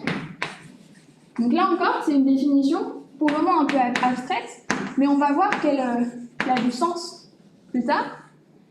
C'est que, justement, lorsqu'on a un système qui a des bonnes propriétés, donc ce système, ça peut être notamment soit un gaz parfait, soit un système incompressible et indéformable, c'est-à-dire globalement un solide, par exemple, ou un liquide. Donc dans la majorité des systèmes que vous allez utiliser, on peut dire qu'il y a une proportionnalité entre la variation d'énergie interne et la variation de température. Alors, j'introduis ici la notation delta, qui est vraiment essentielle en thermodynamique, puisque le delta, ça signifie que je prends une différence entre deux instants. L'instant initial, l'instant final, moins l'instant initial. Donc, vous remarquerez que j'ai mis des grands delta majuscule, puisque on regarde ce qui se passe entre un instant initial et un instant final. Ce sont des instants qui peuvent être très éloignés. C'est pas comme quand vous regardez des petites variations dans le but après de faire intervenir par exemple les dérivés. Ici c'est pas ça. Ici c'est vraiment entre un instant final et un instant initial qui peuvent être très éloignés l'un de l'autre. Et donc le fait qu'on ait une proportionnalité entre les deux, ça nous invite justement à définir cette constante de proportionnalité qu'on appelle C, qui est la capacité thermique ou bien la chaleur spécifique. C'est deux dénominations qui sont autorisées, qui veulent dire plus ou moins la même chose. Et donc, c'est soit la chaleur spécifique, soit la capacité thermique. Attention, parfois, on définit la capacité thermique massique, ou même molaire.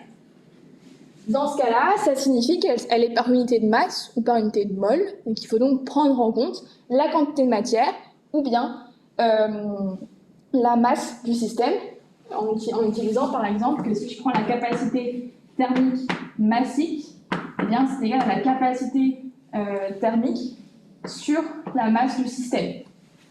Donc, il y a une relation pour passer de l'un à l'autre si on a besoin. Donc, voilà. Donc, ça, c'est un des premiers pas aussi vers la thermodynamique, qui est que l'énergie interne, c'est une variable qui est adaptée puisqu'elle est très liée à la température. Et encore une fois, vous voyez qu'elle est définie, entre guillemets, à partir d'une différence d'énergie, une différence de température, puisque vous devriez peut-être vous souvenir que l'énergie, elle n'est pas vraiment définie avec une échelle précise, avec une origine précise, mais qu'on peut la définir à n'importe quelle origine. Et donc, ce qui compte, c'est plutôt les différences d'énergie que l'énergie en tant que telle. Donc, voilà, on a des principaux éléments, un des principaux éléments qui est l'énergie interne, mais il nous faut aussi comprendre maintenant comment cette énergie interne, eh bien, elle est liée à ce qu'on a appelé grossièrement tout à l'heure les transferts d'énergie, les échanges d'énergie. Comment est-ce qu'on décrit ces échanges d'énergie pour le système? Eh bien, donc, ce que je rappelle, c'est qu'on voulait dire qu'il y a un échange d'énergie si on chauffe la source ici, entre le verre chaud et le dispositif ici, on a un transfert d'énergie, et puis ensuite, là, comme ça tourne, il y a aussi de l'énergie de rotation, cinétique de rotation, qui est disponible et qui peut être utilisée et transmise par la suite. Donc, pour décrire un petit peu ces transferts d'énergie, on va déjà appliquer une première règle, entre guillemets, surtout une convention, pour que dans la suite, on ait tous les mêmes conventions. Ce qu'on appelle parfois familièrement la règle du banquier. Qu'est-ce que c'est que la règle du banquier? La règle du banquier, c'est simplement que si je suis dans un système et que je reçois de l'énergie, dans ce sens-là, énergie reçue par le système S. Alors bien sûr, comme il n'y a pas de création d'énergie, elle vient d'un autre système, mais si je regarde aujourd'hui le système S, l'énergie qui est reçue, eh bien, je la compte avec un signe plus. C'est un apport d'énergie pour moi. Par contre, si je libère de l'énergie, je donne de l'énergie à l'extérieur ou à un autre système, eh bien, c'est de l'énergie qui est donc perdue, qui est cédée. Et dans ce cas-là, c'est un signe négatif. Donc, on appelle parfois ça la règle du banquier, parce qu'on imagine que le banquier, il est content quand il reçoit de l'argent, c'est un plus. Il est triste quand il en perd, c'est un moins. Bon, ce qui est important de savoir, c'est que c'est cette convention, donc il faut bien sûr l'avoir pour pouvoir avoir les bons signes, les bons résultats dans la suite, pour comprendre de quoi on parle. Et ensuite, pour les transferts d'énergie, les échanges d'énergie, il y en a principalement deux. On peut les séparer en deux types. Il y a les transferts qu'on va appeler travail. Ça, c'est un type d'échange. Et il y a les transferts thermiques.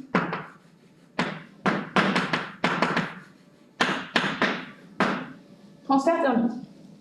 Alors, on note par un symbole différent. Le travail, c'est W, comme le travail des forces que vous avez peut-être déjà pu voir en mécanique. Et tout ce qui est transfert thermique, c'est plutôt la chaleur. Et donc, c'est noté comme Q. Ce qu'il faut bien comprendre, c'est que le travail, c'est un mode, on dit, ordonné de transfert thermique, d'échange thermique, dans le sens où il y a une force qui est là, et il y a une force, on fait un déplacement, donc on a un travail. En revanche, le transfert thermique, c'est un mode plutôt désordonné, parce qu'en fait, il vient uniquement de l'agitation thermique. Et donc, il n'y a pas de force derrière, on ne peut pas écrire ça comme, pour le travail, on va l'écrire comme la force scalaire de déplacement. Ici, ce n'est pas le cas, pour qu'on n'a pas de formule explicite, et c'est juste simplement le transfert thermique. Pour vous donner un exemple, le transfert thermique, il y a trois principaux modes de transfert. Il y a la conduction. Donc ça, c'est ce qui se passe quand on met deux souliers dans une boîte. un solide chaud et un solide froid. C'est ce qui fait que si je mets mes mains autour du verre qui est encore un peu chaud, là il y a un échange entre le verre chaud et mes mains. Et donc ici c'est de la conduction parce qu'on est en contact. En revanche, il existe aussi la convection. La convection, ça fait intervenir un fluide en mouvement. Et donc dans ce cas-là, l'échange d'énergie, il se fait parce qu'il y a un fluide qui dissipe de la chaleur, qui reçoit de la chaleur, mais que le mouvement du fluide a un rôle important dans le transfert. Et le dernier mode, c'est le rayonnement. Le rayonnement, il est principalement lié aux ondes électromagnétiques. Donc ça, c'est plutôt par exemple tout ce qui vient du soleil. Pourquoi le soleil nous chauffe? C'est parce qu'il y a du rayonnement. Donc on ne l'aura pas beaucoup dans les expériences de thermodynamique à petite échelle. En revanche, c'est quelque chose qui est très essentiel, et notamment la particularité du rayonnement, c'est qu'il n'a pas besoin de solide, il n'a pas besoin de fluide, il peut se propager dans le vide. C'est pour ça qu'on peut recevoir un rayonnement du soleil. Si le soleil chauffait uniquement par conduction et par convection, comme l'espace c'est principalement du vide, en tout cas, on ne serait pas chauffé beaucoup par le soleil. On a besoin de rayonnement électromagnétique pour vivre. Et le travail, il est fait avec pas mal de forces. Toutes les forces, ça c'est la formule avec n'importe quelle force. En thermodynamique, on va voir toutes ces forces, mais on va principalement utiliser le travail des forces de pression. Dans le sens où si j'ai un récipient où j'ai du gaz et une seringue, par exemple, et je le compresse, j'applique une force de pression.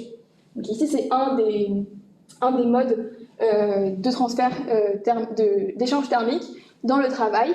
N'importe quelle force, mais souvent ce sont les forces de pression qui vont être prises en compte, notamment quand on travaille avec des gaz, parce que les gaz c'est compressible, donc ça reçoit beaucoup de forces de pression. En revanche, pour les liquides et les solides, c'est un peu moins le cas. Donc en tout cas, on a ces différents transferts et modes d'échange énergétique qui décrivent donc un petit peu ce qui se passe. Maintenant, il va falloir essayer de relier ça aux variations d'énergie. Parce qu'on a vu que les variations d'énergie, elles sont liées aux variations de température de mon système, mais on va voir du coup comment elles sont liées au travail des forces et au transfert énergétique. Déjà, on va essayer de simplifier un petit peu la tâche en regardant par exemple qu'est-ce qui se passe si j'ai un système qui est isolé. Si j'ai un système qui est isolé, on rappelle que isolé, ça voulait dire que je ne pouvais pas recevoir de transfert thermique. Donc, dans ce cas-là, si j'ai pas de transfert thermique, on a que Q est égal à 0. Il n'y a pas de transfert thermique. Mais on n'a pas forcément besoin d'être isolé. On peut aussi dire que la réaction, elle est faite très rapidement. Donc en tout cas, la transformation est faite rapidement. Pourquoi? Parce que quand on fait quelque chose rapidement, alors rapidement en physique, ça veut a priori rien dire, il faut toujours comparer par rapport à des échelles, donc ça n'a pas trop de sens de dire rapidement. On va voir qu'il va falloir comparer par rapport à des échelles. Prenons une expérience simple, vous avez une seringue, vous avez un piston et vous compressez un gaz en appuyant sur une seringue que vous touchez, compressez un gaz. Si vous compressez un gaz, vous allez exercer une force de pression, une force pressante, et donc le gaz va ressentir un travail des forces de pression. Naturellement, en même temps, comme vous faites varier la pression du gaz, mais que vous avez un système qui est fermé, si on utilise la loi des gaz parfaits, on comprend que, nécessairement, on va également avoir une variation de température. Un petit peu comme dans la cuve tout à l'heure, si on varie la température, la pression va aussi varier parce qu'on a un système qui est fermé et qui est de volume, et que le volume change également. Donc, ce qu'on peut voir, c'est que dans ce cas, si on a une réaction qui est faite suffisamment rapidement, si je compresse suffisamment rapidement, j'obtiens que le temps caractéristique mécanique, c'est-à-dire le temps sur lequel j'ai compressé, il est plus petit, il est très petit, et donc les transferts thermiques n'ont pas le temps de se faire. Ce qu'il faut comprendre, c'est que quand vous exercez une force sur un système, force de pression, directement, le système il réagit et il se met à l'équilibre mécanique dans le sens où la pression s'équilibre comme il faut, tout va bien. Par contre, le transfert thermique, ça prend un peu du temps. Vous voyez bien, par exemple, mon verre tout à l'heure, il était très chaud pour que le moteur fonctionne, il était environ à 80 degrés Celsius. Là, il a refroidi, mais il n'est pas encore tout à fait à la température ambiante de la pièce. Donc le transfert thermique, il prend beaucoup de temps. Et donc, comme les temps caractéristiques des transferts thermiques sont plus grands que les transferts mécaniques, ou les états d'équilibre mécaniques, eh bien, dans ce cas, si on regarde suffisamment sur une petite fenêtre de temps qui est courte, eh bien, on peut négliger les transferts thermiques. Et donc, dans ce cas, on dit que la réaction elle est adiabatique et qu'on peut ne pas considérer qu'on a une variation de Q. Donc, on a Q qui est égal, enfin, pas une variation de Q, on a Q égale 0. Et donc, dans ce cas-là, on ne conserverait uniquement que le travail et non pas le transfert thermique. Aussi, autre chose qu'on peut dire en thermodynamique, c'est que les échanges d'énergie, il faut intervenir deux systèmes. Ça peut être deux systèmes très petits, par exemple ce verre d'eau et le gaz qui est contenu dans mon moteur, pour toujours reprendre le même exemple, mais ça peut être simplement aussi mon verre d'eau qui se refroidit dans le milieu ambiant, qui est cette pièce qui est très grande par rapport au verre d'eau. Et donc, les échanges d'énergie, il faut intervenir deux systèmes, mais il y a des systèmes qui sont un peu privilégiés pour ces échanges, qu'on appelle les thermostats. Alors, qu'est-ce que c'est qu'un thermostat? Le nom vous donne un peu une idée. Quand on parle d'un thermostat pour un radiateur, par exemple, ou quelque chose comme ça signifie que la température du thermostat, elle est constante. C'est ce que veut dire thermostat, thermo, la température, et sta, statique. Donc, on reste à une même température. Et donc, qu'est-ce qui se passe? Si je prends un thermostat, j'ai un système que j'appelle thermostat. Pour le moment, je ne vous dis pas encore qu'est-ce que c'est qu'un thermostat et comment est-ce qu'on peut le construire, mais imaginons qu'on a un thermostat et que je place un objet dedans et qu'il est à une température différente du thermostat. Par exemple, le thermostat a une température T thermostat et mon système une température différente. Eh bien, qu'est-ce qui va se passer pour mon système? Mon système, il va vouloir s'équilibrer à la température du thermostat. Donc, T système va passer à T thermostat, comme ça.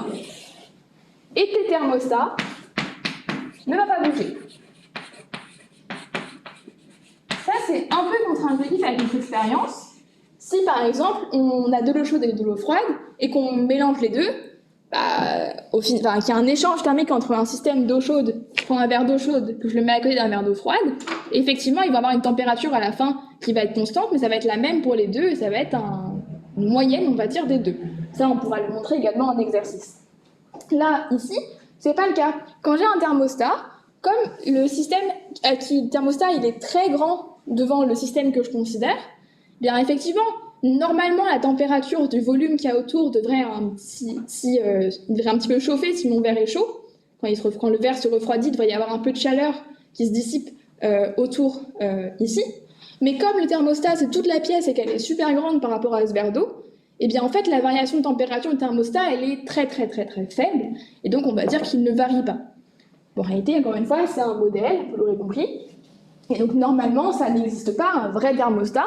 Mais dans la plupart des cas, quand on considère la fonte d'un petit glaçon dans un océan ou un verre d'eau dans une grande pièce, eh bien, on est avec des quantités de matière telles, avec une telle différence de quantité de matière, qu'on peut considérer qu'on est face à un thermostat.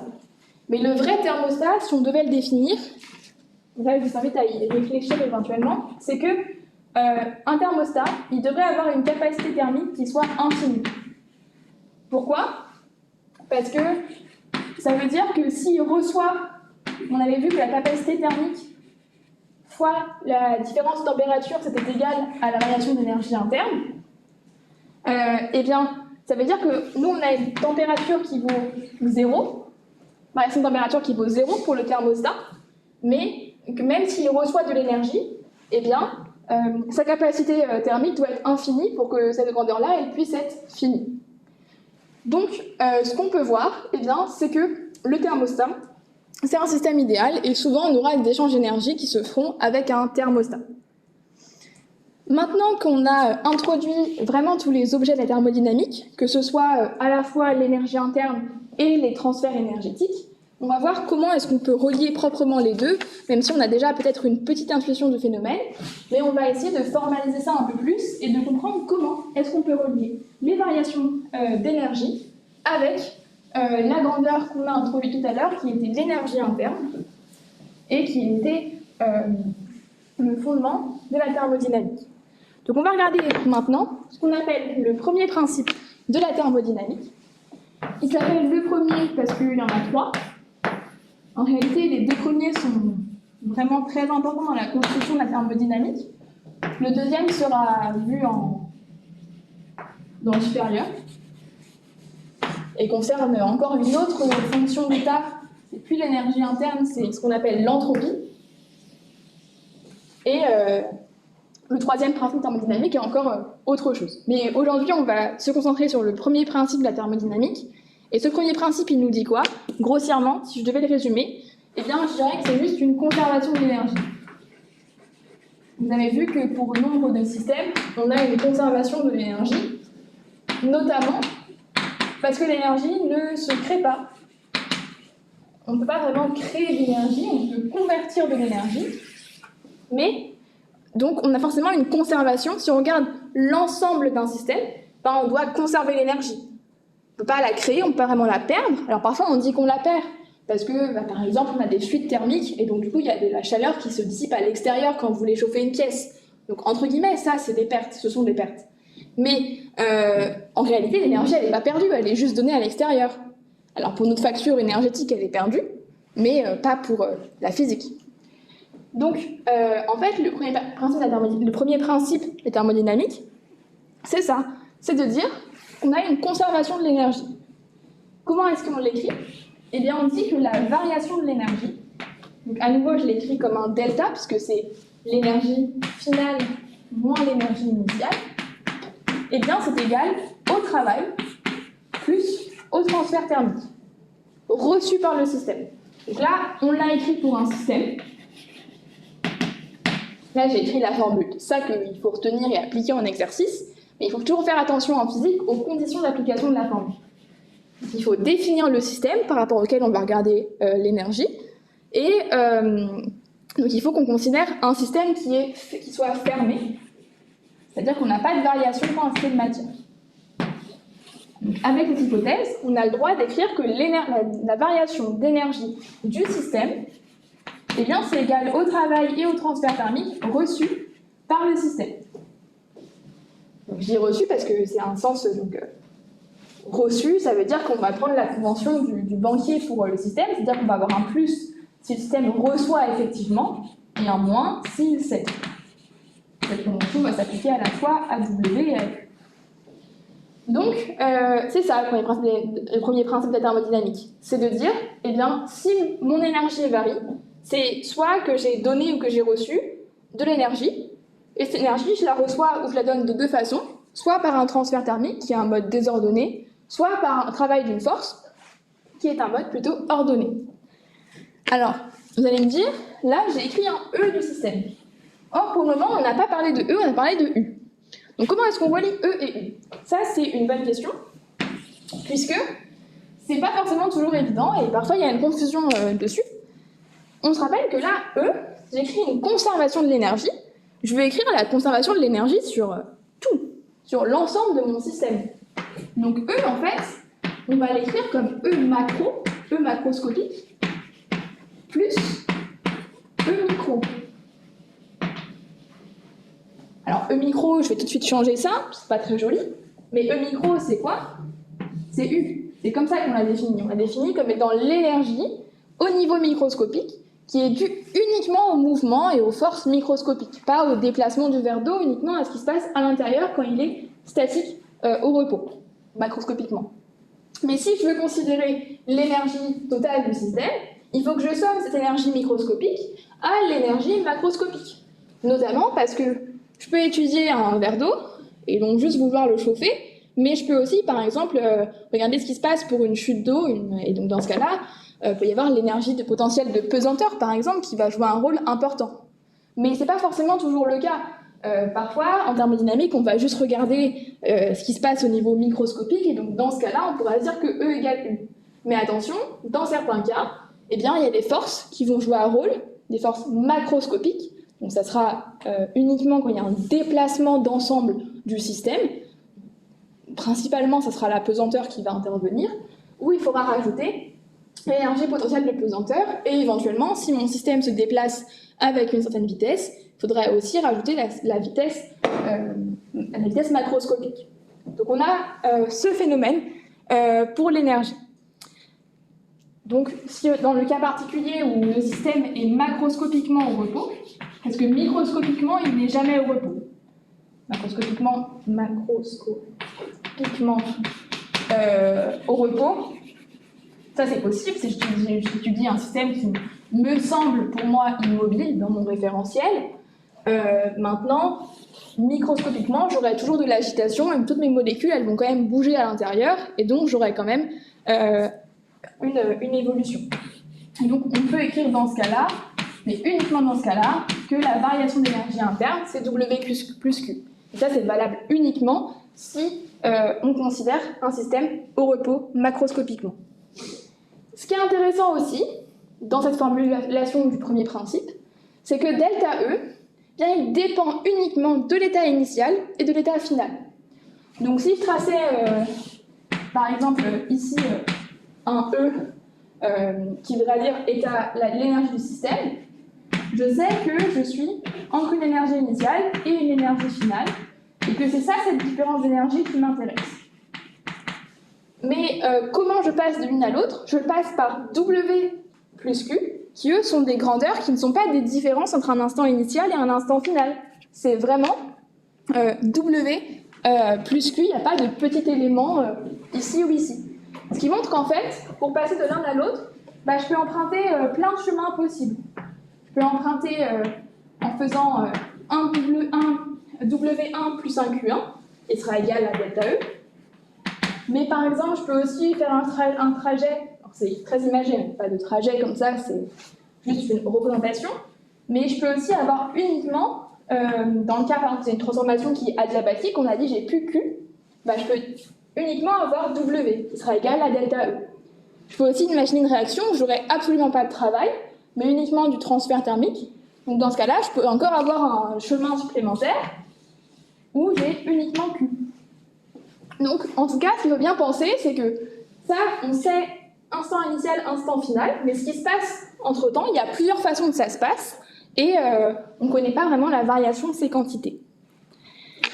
Voilà. Maintenant, si on veut simplifier encore une fois ces expressions, on peut juste se rappeler que dans le cas où le système est adiabatique, en évolution adiabatique, ce n'est pas le système qui est adiabatique, c'est l'évolution ou la transformation considérée. Si elle est adiabatique, eh bien on a vu que ça veut dire qu'il n'y a pas de transfert thermique.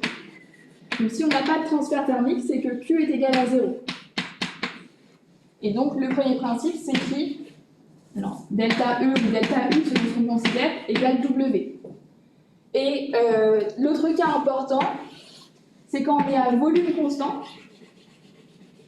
ce sera souvent le cas pour des liquides, moins pour des gaz, mais pour le volume constant, dans ce cas, on n'a pas de forces de pression qui peuvent s'appliquer. Il peut y avoir des travaux d'autres forces, mais dans le cas où on a uniquement des forces de pression, et bien pour le coup, on a W qui est égal à 0. Et donc dans ce cas, delta E ou delta U est égal à Q. Donc ça, c'est pour le premier principe de la thermodynamique. C'est vraiment ce qu'il faut obtenir de ce cours et ce qu'il faut essayer ensuite d'appliquer dans la suite. On va maintenant conclure par une dernière partie sur le transfert thermique. Donc on a vu précédemment qu'il y avait 3 modes de transfert thermique pour Q: la conduction, la convection et le rayonnement. Il y a un mode qui est très important, qui est la conduction, qu'on va essayer de voir ensemble, ainsi que la conducto-convection. Et ensuite, on va s'arrêter là. Donc les transferts thermiques, qu'est-ce qu'on peut en dire? Eh bien, comment on les représente? On les représente souvent par le flux ou la puissance qui est transmise. Notamment parce que ce qu'on considère d'un point de vue énergétique, en tant que citoyen, enfin en tant que... citoyen, c'est peut-être pas le mot, en tant qu'individu qui paye sa facture d'électricité, par exemple, ce qu'on considère, c'est les puissances. On sait que nos radiateurs, par exemple, ils ont une telle puissance, ou les transferts énergétiques, en termes d'acheter un moteur, par exemple, vous saurez quelle puissance il peut fournir. Et donc, cette notion de puissance, elle est intimement liée à la notion de flux, puisque le flux, c'est quoi? C'est la quantité d'énergie qui va être délivrée par unité de temps, et donc c'est vraiment la définition de la puissance. On parle plutôt de flux thermique au cours du temps, et donc le flux thermique, eh bien, c'est delta Q sur delta T. Donc ça signifie que c'est une énergie par un temps. Et parfois on définit aussi le flux surfacique, dans ce cas-là, sera par unité de surface. Mais donc ça pour dire que ça c'est dimensionnellement homogène, pour ceux qui ont suivi le cours de physique nucléaire. C'est dimensionnellement homogène à une puissance, donc quelque chose qui s'exprime en watts par exemple. Et donc c'est comme ça qu'on peut parfois avoir l'indication dans un exercice de la quantité d'énergie qui est fournie, mais c'est par la puissance ou par le flux. Et tout ça pour en venir au point important, qui est la notion de résistance thermique, qui est justement comment est-ce qu'on peut relier ce flux à la différence de température dans le cas de la conduction. Dans le cas de la conduction, eh bien, on peut relier la variation de température au flux grâce à la notion de résistance thermique. Et ça se fait par cette formule-là, qui relie le flux, ou la puissance, enfin le flux thermique, à la différence température, par la notion de résistance thermique que je note RTH. RTH, c'est pratique, parce qu'on peut l'exprimer en fonction des caractéristiques géométriques du système. Donc ça sera souvent redonné, mais selon les caractéristiques géométriques du système, par exemple, si je considère un mur, très utile par exemple quand on fait des travaux de rénovation énergétique dans les bâtiments, par exemple, pour ne pas avoir des passoires thermiques, mais avoir des murs qui tiennent bien la chaleur, qu'on n'ait pas de perte. Je sais que j'ai un flux thermique qui traverse mon mur comme ça, et que je connais des éléments géométriques de mon mur, notamment l'épaisseur du mur, aussi sa surface, ici, et une quantité caractéristique du matériau, parce que vous avez bien une intuition de pourquoi on construit des maisons pas forcément avec des murs pourquoi c'est des murs en béton, pourquoi on a des doubles vitrages, simples vitrages, ce genre de choses.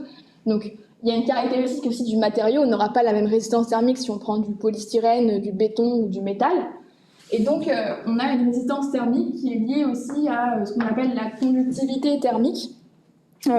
Donc c'est une grandeur caractéristique du matériau qui vous sera toujours donnée. Donc la conductivité, ça veut dire avec quelle facilité eh bien, je peux transmettre de la chaleur à travers mon mur. Donc si je veux une grande résistance thermique, si je n'ai pas envie de perdre l'énergie de chauffage de ma maison, là il faut que j'ai des murs avec une faible conductance thermique et une grande résistance thermique.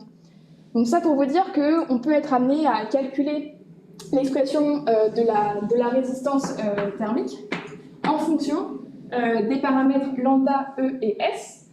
Et donc ça, on peut un petit peu le construire qualitativement, puisqu'on a dit que la conductivité thermique, c'est la façon de laisser passer la chaleur. Or, la résistance, c'est s'opposer à la chaleur. Donc en fait, ici, on a un inverse. Si lambda augmente, eh bien, R thermique va diminuer. Ensuite, si je prends un mur très épais, ben, on comprend bien que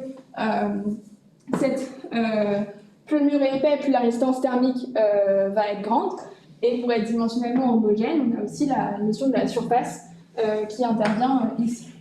Donc ça, c'est une expression qui est uniquement géométrique, qui permet de calculer la valeur pour un matériau donné. Mais on voit qu'elle a un sens physique puisqu'elle est liée à cette variation et à ce flux. Et donc, simplement, un dernier mot pour dire pourquoi est-ce qu'on appelle ça une résistance.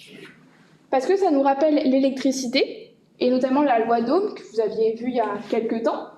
La loi d'Ohm, vous l'avez souvent écrite comme F égale U sur I, ou U égale à I, mais c'est très similaire. Et peut-être que vous vous rappelez que U, vous allez le revoir dans les circuits électriques, mais U, c'est ce qu'on appelle la différence de potentiel, et donc parfois on peut l'écrire comme VB moins VA. La différence de potentiel entre deux points d'un circuit, donc pour être clair, je vais faire un schéma électrique.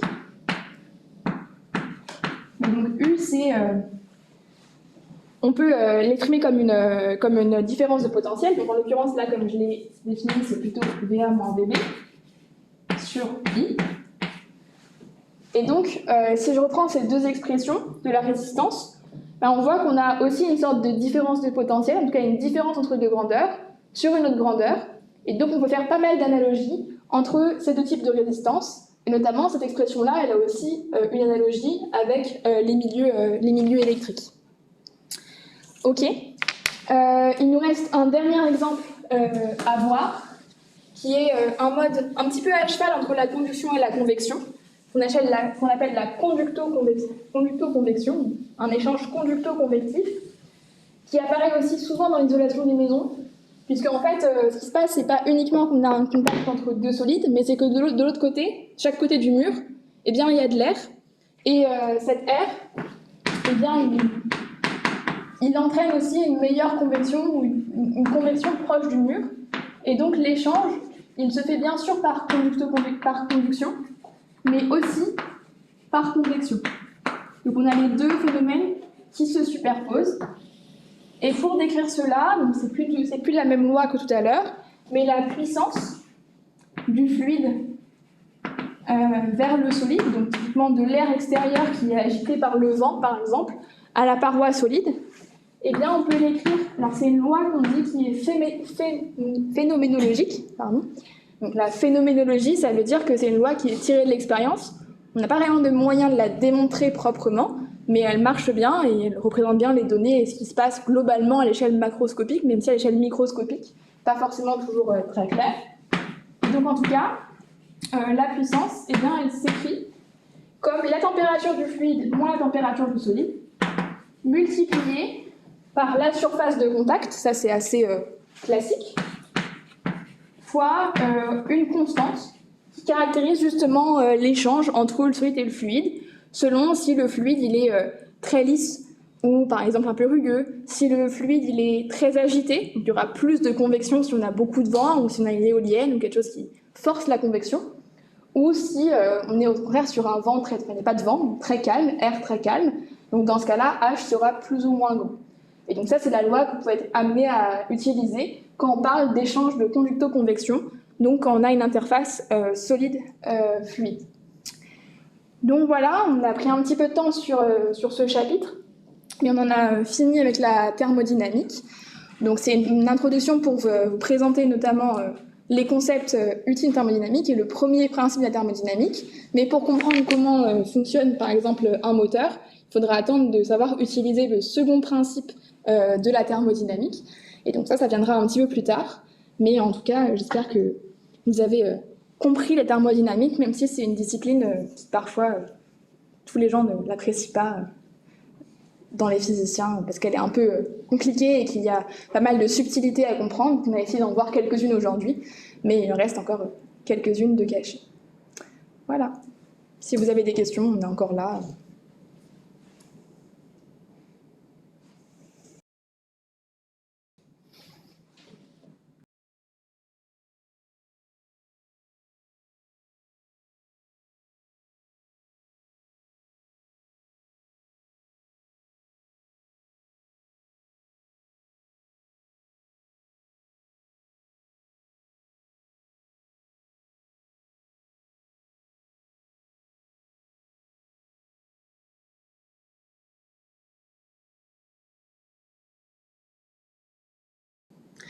Ok, si vous n'avez pas de questions pour le moment, si vous avez des questions plus tard, posez-les sur le Discord, on y répondra bien sûr. Mais on vous laisse du coup digérer tout ça et on vous souhaite une bonne soirée.